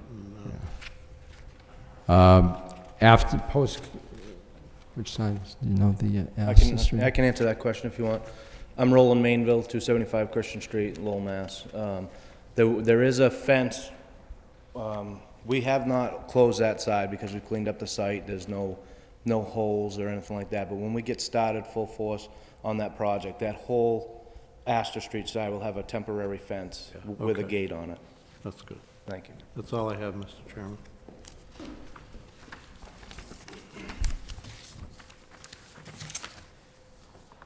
I'd like to have a better explanation of how you determine 13 units in these two buildings.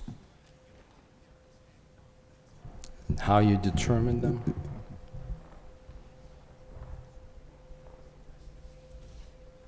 Using the zoning code.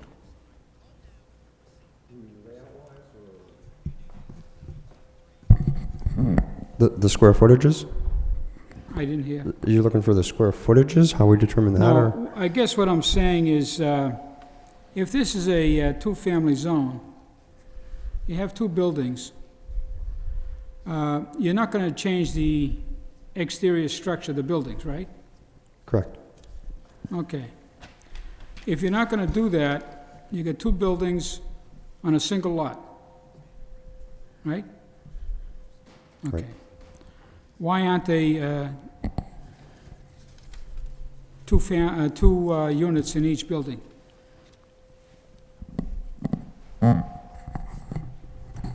Mr. Chairman, the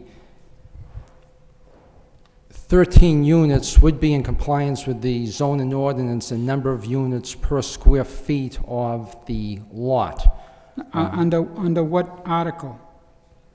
I'd have to get it's in the... Section 8.1. You have that, James?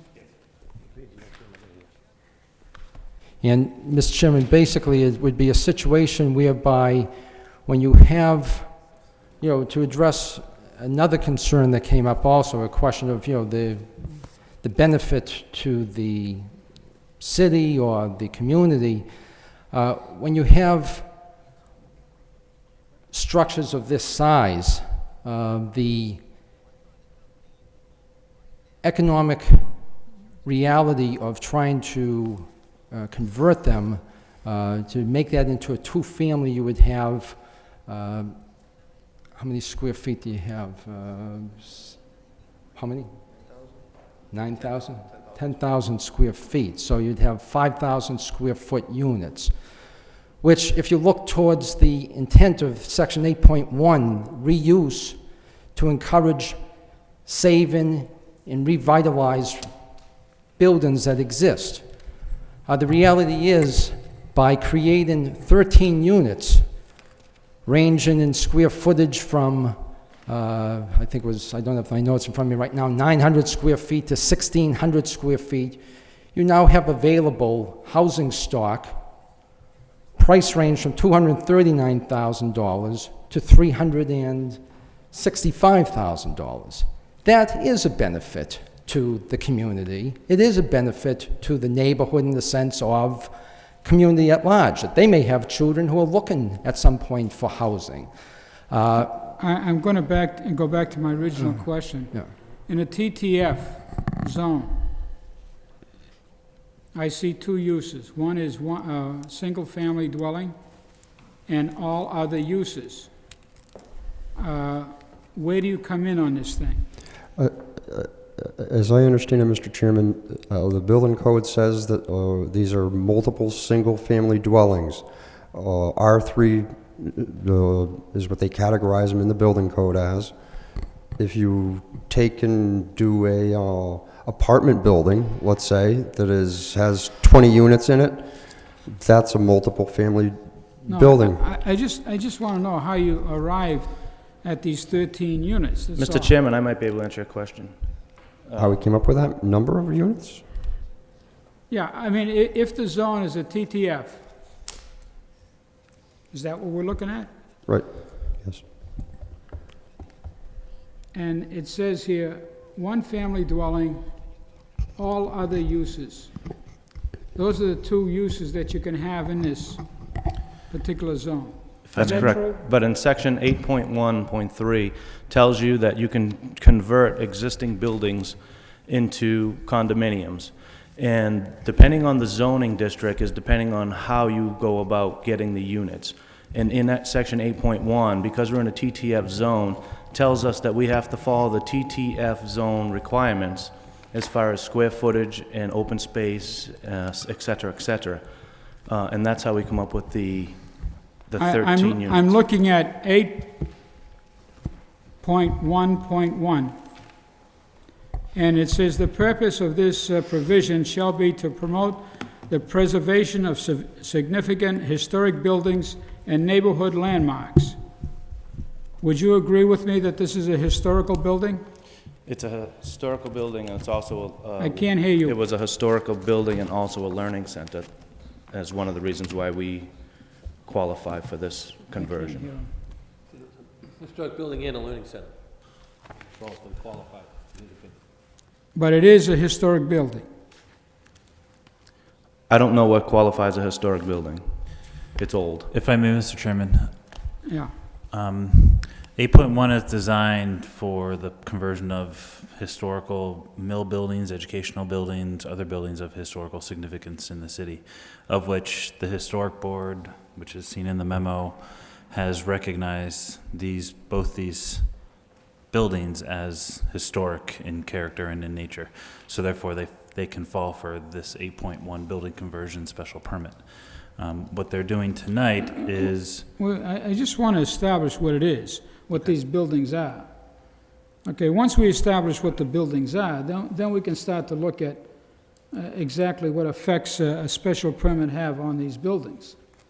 I'm looking at this as significant historic buildings and neighborhood landmarks, and I think they're both, whereby enhancing the community's appearance and extending our common architectural legacy for the future generations.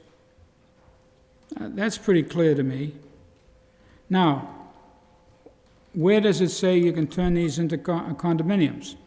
Or you can put multiple units in there? Which article did you want to read? Section 8.1 spells that out. Where? Reading the rest of the section of 8.1, that is the building conversion. The intent of this provision shall be to enable such buildings to be adapted to new use requirements while exerting strict control over the preservation of all exterior features. I heard him say that he was adjusting a porch, or he was putting a porch on. This provision is designed to encourage the adaptive reuse of such buildings where such reuse would more effectively promote, preserve, and enhance the architectural character of the surrounding neighborhood than would be redeveloped on the site following the demolition of these landmark structures. Now, where in there does it say that they can do that? I mean, put more units in? Well, under the second part of that, the application of the 8.1, which is 8.1.2, number 1, it mentions the actual conversion of the buildings into 2 or more residential units, and that's what the special permit is actually for. It's for the conversion of the historical buildings that are... Okay, who controls the special permit? The special permit granting authority is the planning board in compliance with what is outlined in section 8.1 is how the planning board is to review the special permit. You're at that section now.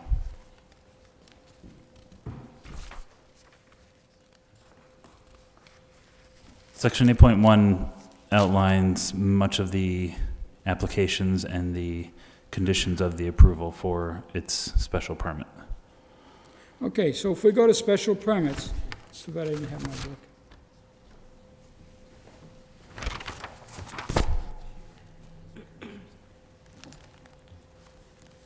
You're going to 1.8.1.3, the conditions, Mr. Chairman. Section 8.1.3 goes through some of the criteria by which this type of special permit is to be reviewed and approved or denied as the special permit granting authority sees fit. Some of the things in there spells out lot area per dwelling unit, which I believe is in compliance with what the existing current zoning is, which in this case is the TTF district. So therefore, in this case, the lot area per dwelling unit would have to comply with that which is required by the traditional two-family zoning district. Same with usable open space, same with parking. There's other conditions in there or criteria in there that spells out if it's in District X, then it has to comply with this. Why are we looking at a special permit if the site plan calls for this? The special permit is for the conversion of the buildings. And what is the site plan for? For the site, because there's more than 4 units on this site. And that comes under the purview of the board? Both the special permit and the site plan approval come under the purview of the planning board, yes. Okay. If we go into site plan,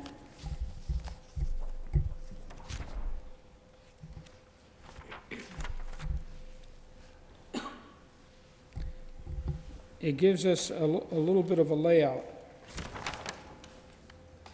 I want to see the criteria.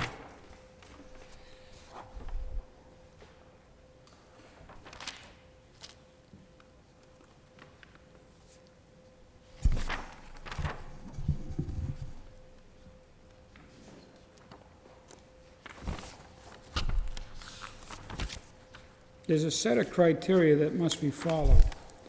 And I'm not so sure that this particular plan as it's being presented to us follows it. For the site plan approval, section 11.4? Pardon? For site plan approval, section 11.4, is that your Yes. question? Conditions, special permit may be granted with such reasonable conditions, safeguards, or limitations on the time of use, including performance guarantee to the special permit granting authority, may deem necessary to serve the purpose of this ordinance. Now, if we're looking at these buildings as historical in nature, and the board has a right to put conditions, and the conditions are 2 units per building, why doesn't that fall into our purview? I'm just asking the question. Counselor? Mr. Chairman, I would say that would basically run contrary to the intent of the 8.1.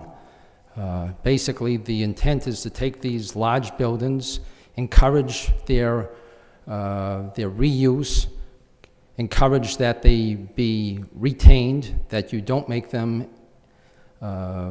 economically unusable, and that's the framework in which we are using, that the site plan is then in line with the site plan process we did the first time. In this essence, do we comply with all the requirements of the zoning ordinance? The answer that was determined at that time is yes, we do. We did require, we did meet all the requirements in terms of square footage. We meet or exceed all the requirements of the zoning ordinance. Okay. I would say that then taken question of conditions imposed at that point, conditions imposed at site plan review, Mr. Chairman, I would say would be specific only to those issues in regards to a question of whether there was compliance with zoning ordinances. And we meet and exceed the zoning ordinances. So to say, oh, it's only 2. I see 2 issues here. Yeah. One is a site plan issue and one is a historic issue. And if you try to put them together, and again, I'm going to go to the same opening statement.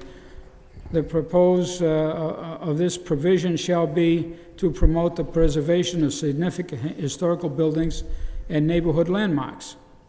And to me, every time I went down Rogers Street, I looked at these buildings, and to me, it is a historical building in nature, and the architectural design of that building is very pleasing. I'd like to preserve it a little bit better than having 13 condos put into it. And as far as making the swimming pool a area that everybody in the site can I think that's very magnanimous of you, but I think there's a lot of safety issues that present themselves. And I don't think that's totally under our purview as to how you regulate a swimming pool. But what's under our purview is the preservation of these buildings. Now, a young lady brought out the fact that how are you going to point up the bricks? Are you replacing any bricks? Are you replacing windows? What type of design is coming into view as to preserving these buildings? I have a little bit of a problem with this. Not much of a problem, I mean, just a little bit. Yeah. But I'm still going back to a TTF zone, and I'm trying to put my hands around it as to that lot now really is a separate lot. It is a separate lot. Yes. Okay? And that's what's troubling. You guys created a separate lot with two buildings on it. And that's where I'm hung up. I don't know why, but I'm hung up on it, and I don't know how to get my arms around it. I would like to have legal counsel to tell us exactly what this TTF is relative to this particular project and the historical nature of these buildings and how they affect the neighborhood. I think a lot of it has to do with the presentation and preserving of the neighborhood. I understand we were kind of pushed up against the wall on some of these, and it's kind of tight. But on these two buildings now, where you created a separate lot, I have a little bit of a problem with it. But it's only my opinion.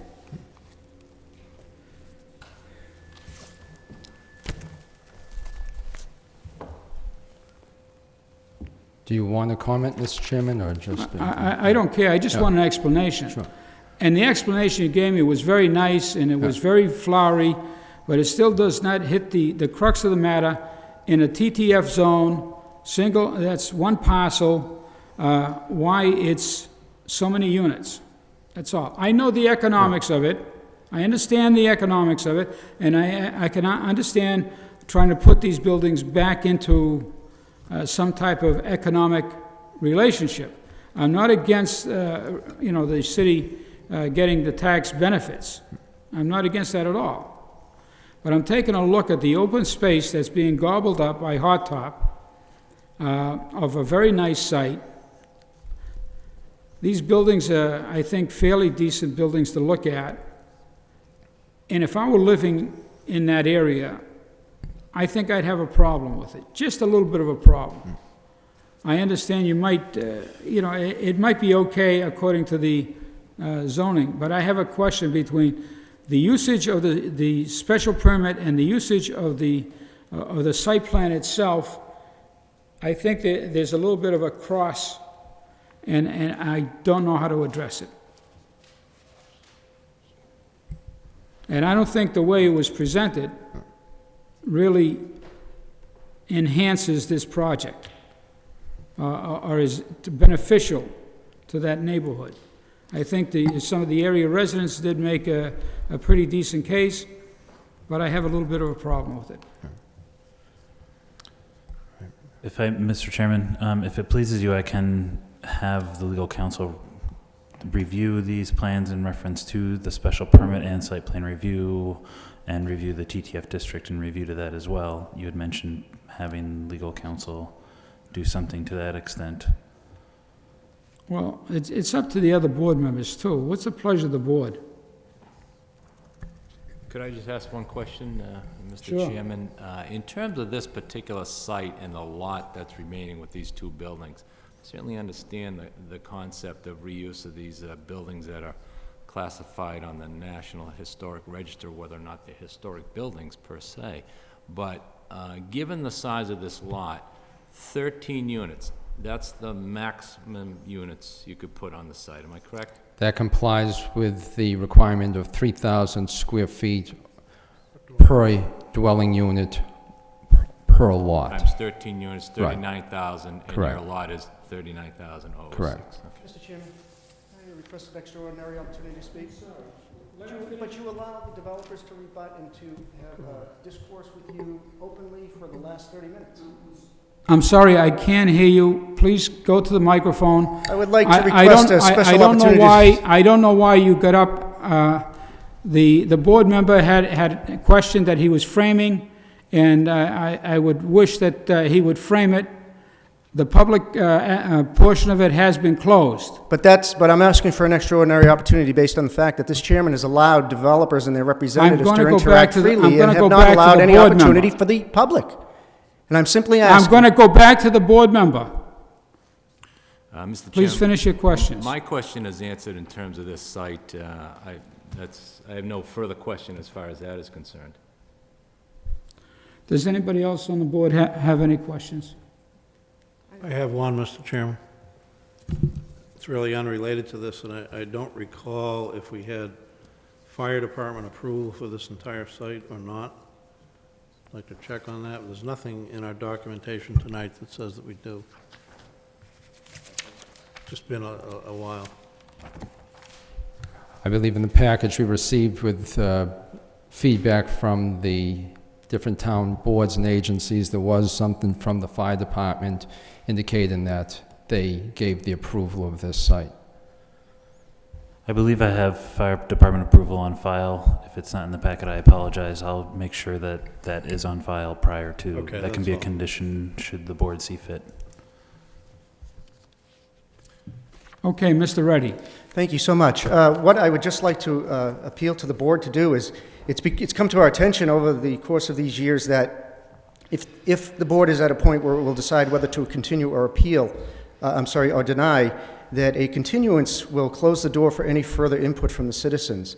It is something I've seen happen, unless, of course, I believe that the chairman has the opportunity to allow us to speak in the future should this be continued. So I would just simply like to appeal to this board that we do have the understanding that that will close out our right to speak before this board, possibly, and that you consider an outright denial on this action so that you may ensure the freedom of the public to speak in future meetings concerning this project. It seems like there's a morass of issues here, and I just want to make sure that the people that have come here this evening or anybody that would like to come in the future concerning this project have an opportunity to speak freely before this board. And it's just a simple consideration. I'd appreciate it. Thank you. I have a question for you. Yes, sir. Yes. Are you saying that this board doesn't allow the public to speak? In the past, if this board has... I'm sorry. Is that what you're saying? Yes or no? Well, you're going to allow me to pose my rebuttal? It's a yes or no answer. Yeah, well, I'm saying you've definitely denied an opportunity for the public to speak when projects have been continued. Thank you very much. I'm glad that's only your opinion. No, it is... Excuse me. It is I'm not fact, gonna get and the records will speak into, for themselves. I'm not going to get into a contest with you. You did. What's the pleasure of the board? Mr. Chair, I'd like to ask the applicant if they would consent to a 2-week continuance so we could look into some of the issues that were raised tonight and address some with legal counsel. I'll second the motion.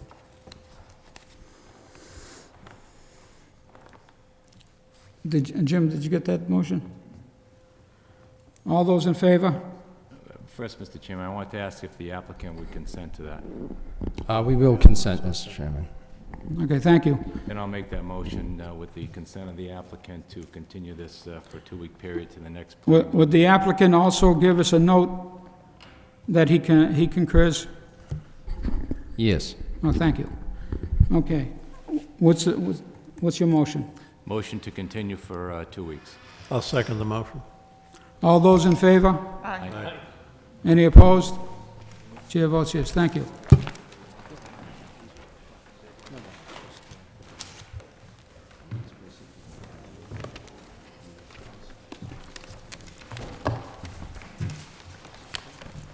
Next item on the agenda is new business, preliminary subdivision applicant 118 Georgia Ave. This plan by AHO Surveying for Della Fennell proposed to extend Cannoli Street to access property for the construction of a single-family home. The property is located in the SSF Suburban Single Family Zoning District.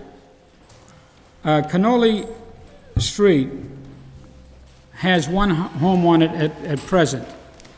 It was brought in as a driveway, I believe, to a particular home. Go ahead. Good evening, Mr. Chairman, members of the board. My name is Christopher Finneral. I am here to represent my mother, Delia Finneral, who is the applicant and proposes to build a single-family home currently at 118 Georgia Ave. It's listed as 118 Georgia Ave. I provided 4 colored photographs for everybody of the existing street conditions up there right now, as well as a preliminary site plan, which the current conditions up there at the end of Conwell Street is approximately a 16-foot wide bituminous pavement roadway. There's no curbing, no drainage, no sidewalks currently up there. We would be looking just to continue the street as it is, to provide ample turnaround as well as snow storage to access this house lot at 118 Georgia Ave for the single-family home. The lot is 12,362 square feet. Zoning requires 10,000 square feet. We have approximately 90 feet of frontage off that new proposed roadway that I just described. The requirement is 75 feet. We meet all side and rear setbacks. The driveway or entrance to this single-family home would take place on the right-hand side of the lot, and the water and sewer would actually travel out the left-hand side of the lot down onto Lincoln Parkway. Currently, right now, the slope of the land follows pretty much the proposed water and sewer line down towards Lincoln Parkway and slightly towards Walter Bayless's lot, which is right next door. I have spoken to Mr. Bayless on several occasions. He has indicated that he has no problem with a single-family home being built there, as well as the ties state the same thing. I'd be asking for approval of the board to grant that proposed roadway as I've described and shown on the proposed site plan.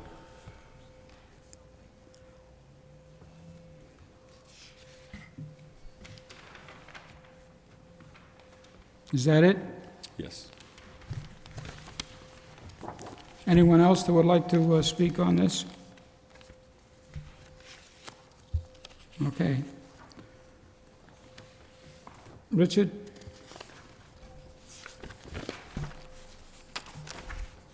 I only have one question regarding the application here. It was on page 4. I guess it's page 4. You've got a waiver requested, plan of the proposed drainage and drainage calculations which will be reviewed by the Lowell Engineering Department. Is that correct? I have met with Steve Curran, and he before he discussed any type of drainage or any of that stuff, he wanted to see what the board's was going to approve or not approve as far as the extension of the bituminous that's up there right now.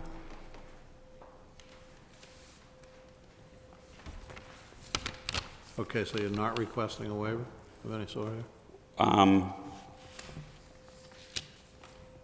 Currently, right now, there is no drainage on Conwell Street, period. I only see there's one sewer drain, and I believe it's a private sewer that... All right, so it really hasn't been developed to an extent.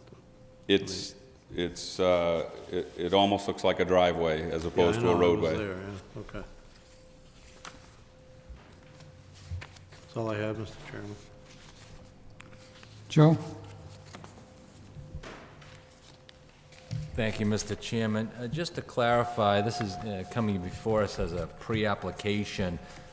Your concern is what our thoughts are concerning pushing Canal Street forward to access this property that you want to build a single-family home on, correct? Correct. Okay.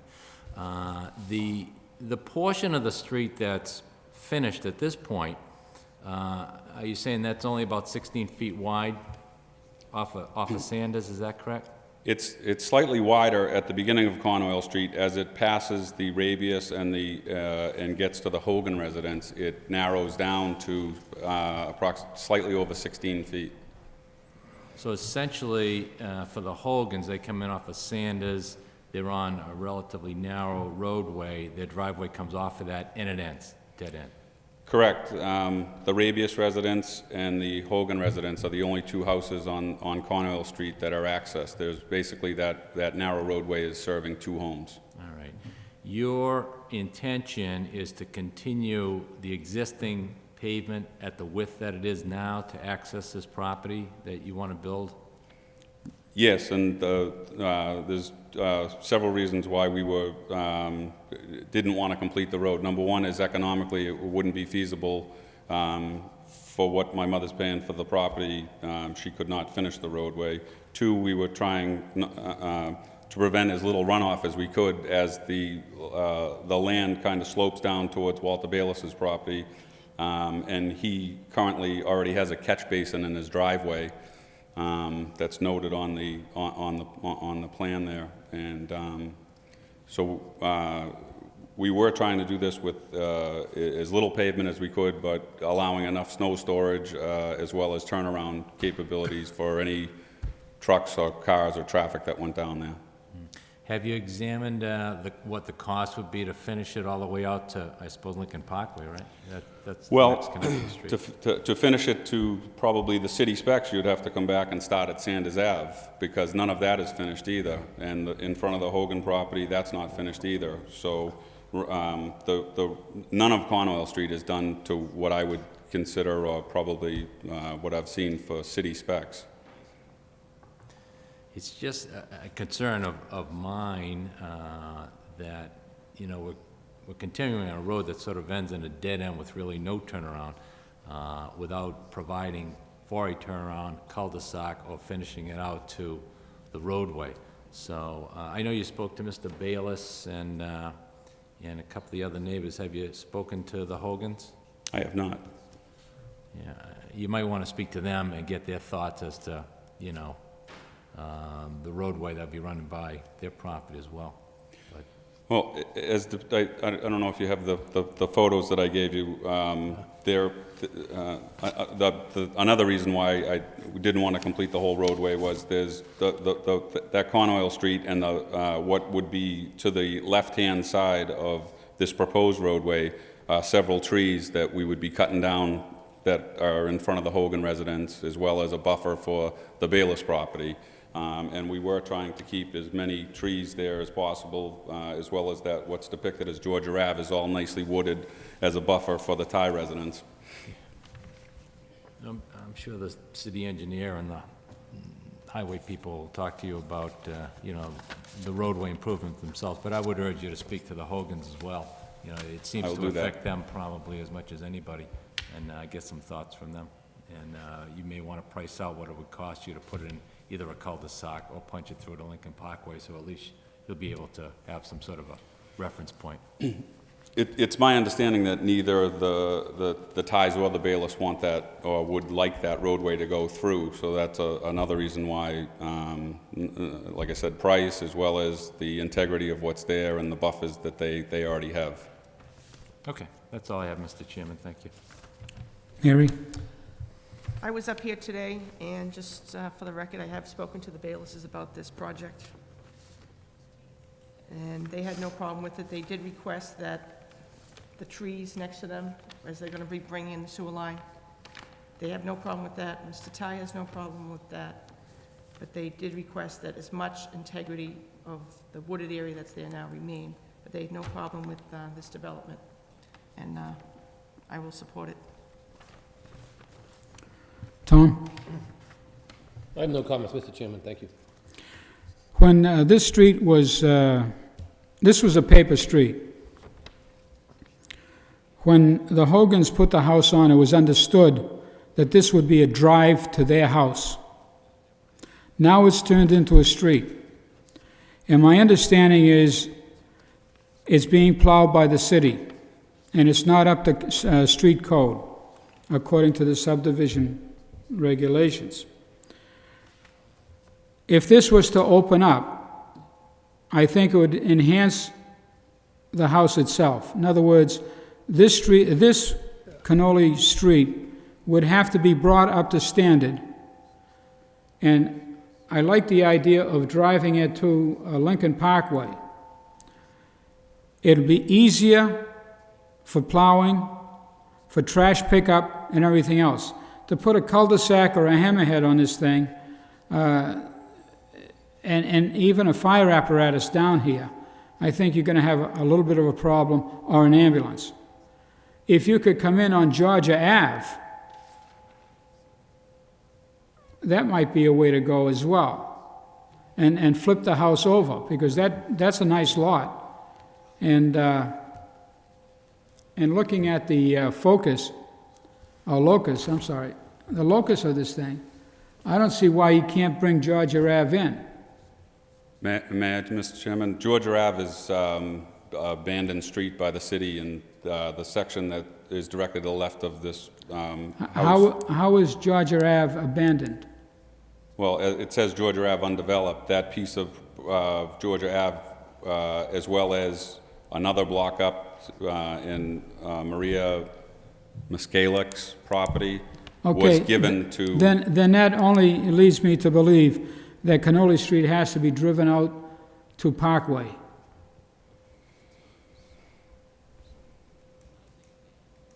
And it's got to be brought up to standard.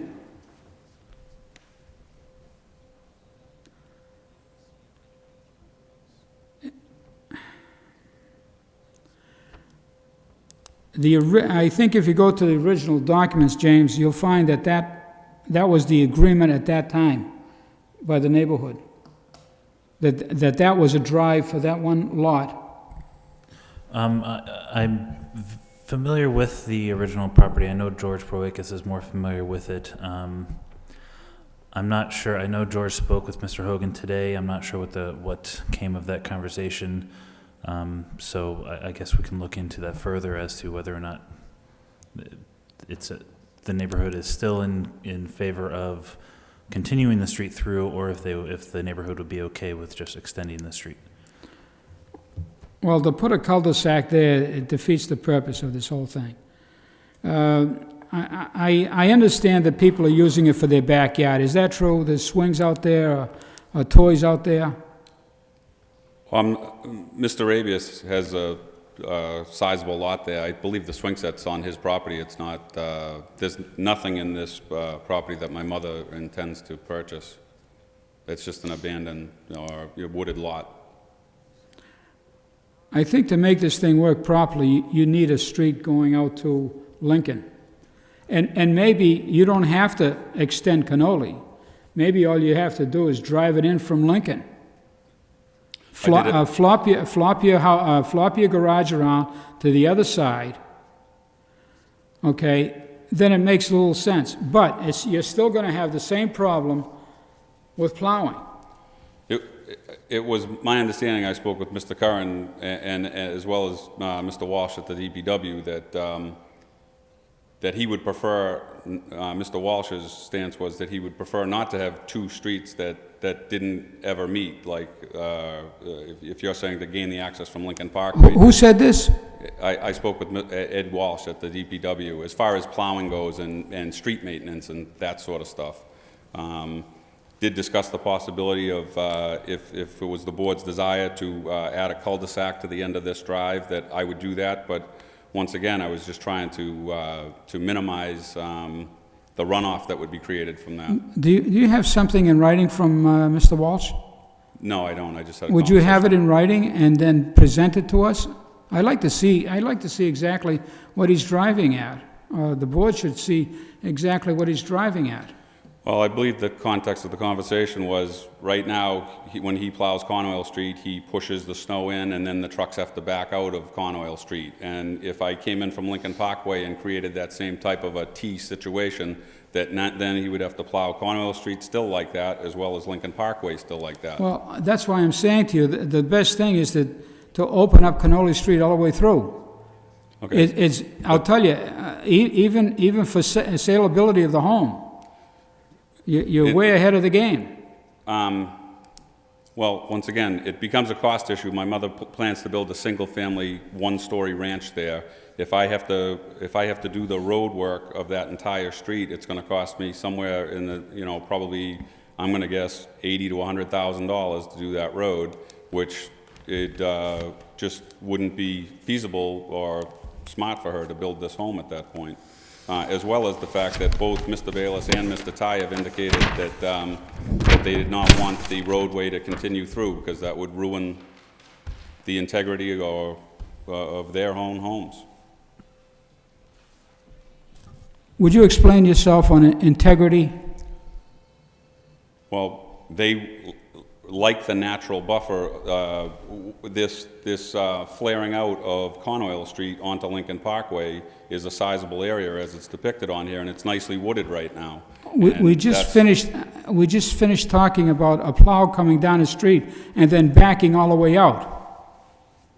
Now you want it to go further down the street and back further out. Well, I don't know if I... That means you'd have to have a cul-de-sac for a turnaround. I don't know if I explained myself properly, but when I said that, it was in regards to a discussion with Mr. Walsh, and he did not think it would be a good idea to create two of those coming in from the other side, and that would be without finishing the roadway. I'm not saying from the other side. I'm saying drive Cannoli Street all the way through. You can drive it all the way through. It'll be so much easier for everybody there. Okay, I understand, Mr. Chairman, but what's proposed in front of you, or if there is I don't think that adding a cul-de-sac to that would be out of my mother's means to do that if we could do that, but to do the whole roadway, she wouldn't be able to build this home.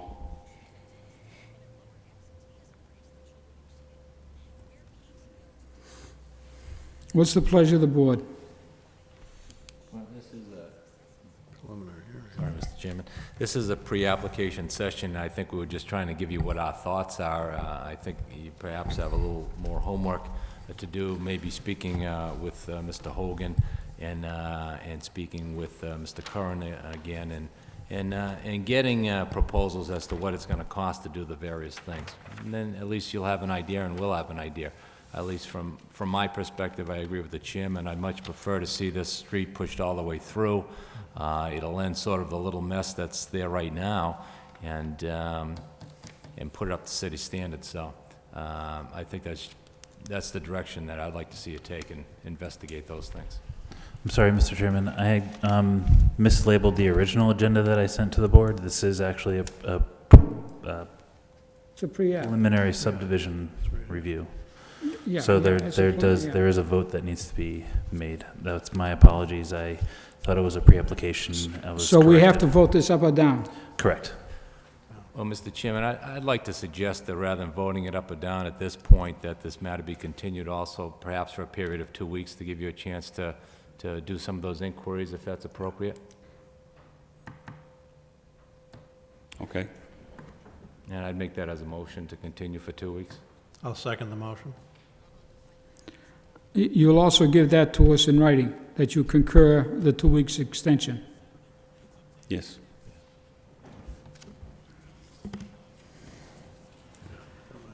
All those in favor? Aye. Any opposed? Thank Chair you. votes yes. Thank you.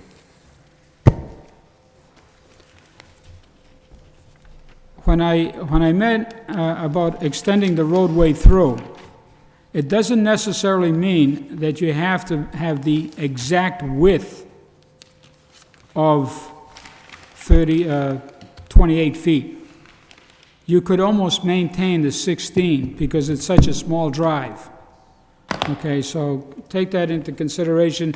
That might be a waiver you might consider. Thank you. I guess we're on river condos, updates. We got the update. They're still working on it. Zoning Board of Appeals, 79 East Merrimack Road, to permit the installation and operation and maintenance of a wireless communication facility with insufficient front and side yard setbacks. If I may quickly, Mr. Chairman, I'm reviewing this currently, and I believe it requires site plan review in front of the planning board, similar to the Tanner Street cell phone tower, because it is a new construction of a cell phone tower. But I'm working with the building department to get a definitive reading on that. So I just wanted to let you know that before, let the board know that prior to making a decision tonight. Or making a recommendation for a decision. That's what I meant, sorry. That it goes to site plan review. I believe it does. I need to get a definitive answer on that. I'm in contact with the building department. I've been in contact with them. A couple of people have been out on vacation, so have I, so I just don't have an answer at this time. But I believe because it's the construction of a new cell phone tower, similar to Tanner Street, it requires site plan approval. Mr. Chairman, if I may, I thought this was for installation on an already existing structure. It is. Don't. If that's the case, then it would not require site plan approval. Yeah, I believe that is the case. Okay. According to their narrative. It's a previously existing tower, 95 feet. That could be my confusion. I was just reading it today, and I was like, huh. I just was confused myself. Yeah, it is a... The existing pole is 90 feet, the extension would be another 5 feet, and there's three antennas. Right. Okay. So if that's the case, then no, it does not require site plan approval. Right. And What's the pleasure of the board? I'd recommend approval of this matter, provided they comply with the telecommunications ordinance. Is there a second? I'll second it, Mr. Chairman. All those in favor? Aye. Any opposed? Chair votes yes. 50 Laurel Street, petition to maintain an existing structure on a less conforming lot with respect to required lot size. It looks like it's creation of two non-conforming lots. Why are they doing it? I don't understand why they're doing it. I think, Mr. Chairman, I think by reading the materials, I think one of the lots is trying to put a swimming pool in the backyard. And I think the neighbors want to give them some of their backyard Oh, they're selling that piece. area, but as you indicated, it would make partial B, which is 900. 900 even less conforming than it presently is. I'm sorry, this here would be, they're taking away 9. Right, so I guess it looks like Lot B is trying to be a good neighbor and give part of their property to the corner lot that is on Wentworth and Lowell Street, but as it stands now, they're both non-conforming. And if B does grant the Lot E, by the plan, then, because Lot C is the partial in question, that would make Lot B more non-conforming than presently exists. But it appears, I remember reading the material, I think they wanted Lot E is trying to put a pool in the backyard somewhere. I think that's what it indicated in their application, Mr. Chairman. But it appears if you look at the square footage, Lot B will be going from 9877 to 8927, and the other lot will be going from 7399 to 8349. So the lots would become sort of equal in size. And even though you don't like to see a non-conforming lot convey away any of their land, it will assist the other lot in becoming more conforming and make the lots sort of equal in size. So I personally wouldn't have any problem with that. I have no problem with that. You want? So I'd make that motion to recommend approval. Is there a second? Second the motion. All those in favor? Aye. Any opposed? Chair votes yes. 193 University Ave, a petition to allow a pet grooming business without required parking. That particular lot is about 3,500 square feet. And it looks like it has an apartment upstairs.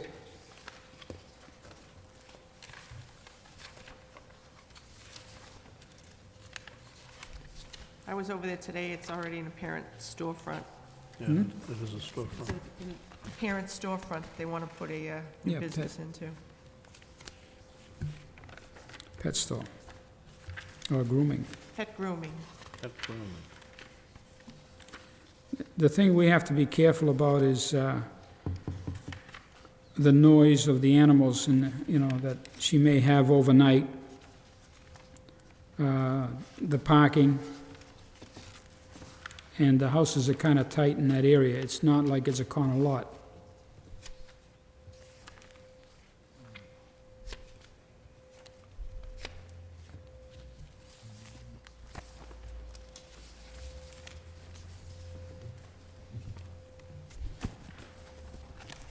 I don't think this is an overnight business. I think it's just people bring their dogs in to get Yeah, I don't think it is. cleaned and buffed.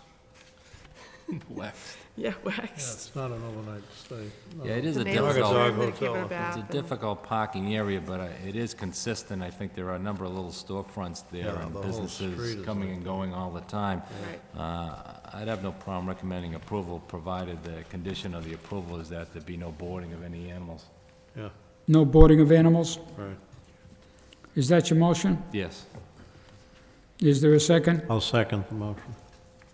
All those in favor? Aye. Any opposed? Chair votes no. 98 Florence Street. Petition to construct an addition and attached garage without required side, front, and garage setbacks on a corner lot. This particular piece of property is 6,625 square feet. Mr. Chairman, I was over here today, and the applicant believes that their house would sell better in the neighborhood because it would fit in more with what is there. But there are several homes of the same size as what is presently on this lot. And I don't know if it Are would you be... making that into a motion? I'm making a motion to deny. I'll second that, Mr. Chairman. All those in favor? Aye. Any opposed? Chair votes yes. That concludes the special permits. The notices to abutting towns, there's about half a dozen, I guess. I didn't see anything that was detrimental to the city of Lowell. There was 8 notices. I make a motion to place on file. Is there a second? Second the motion. All those in favor? Aye. Aye. Any opposed? Chair votes yes.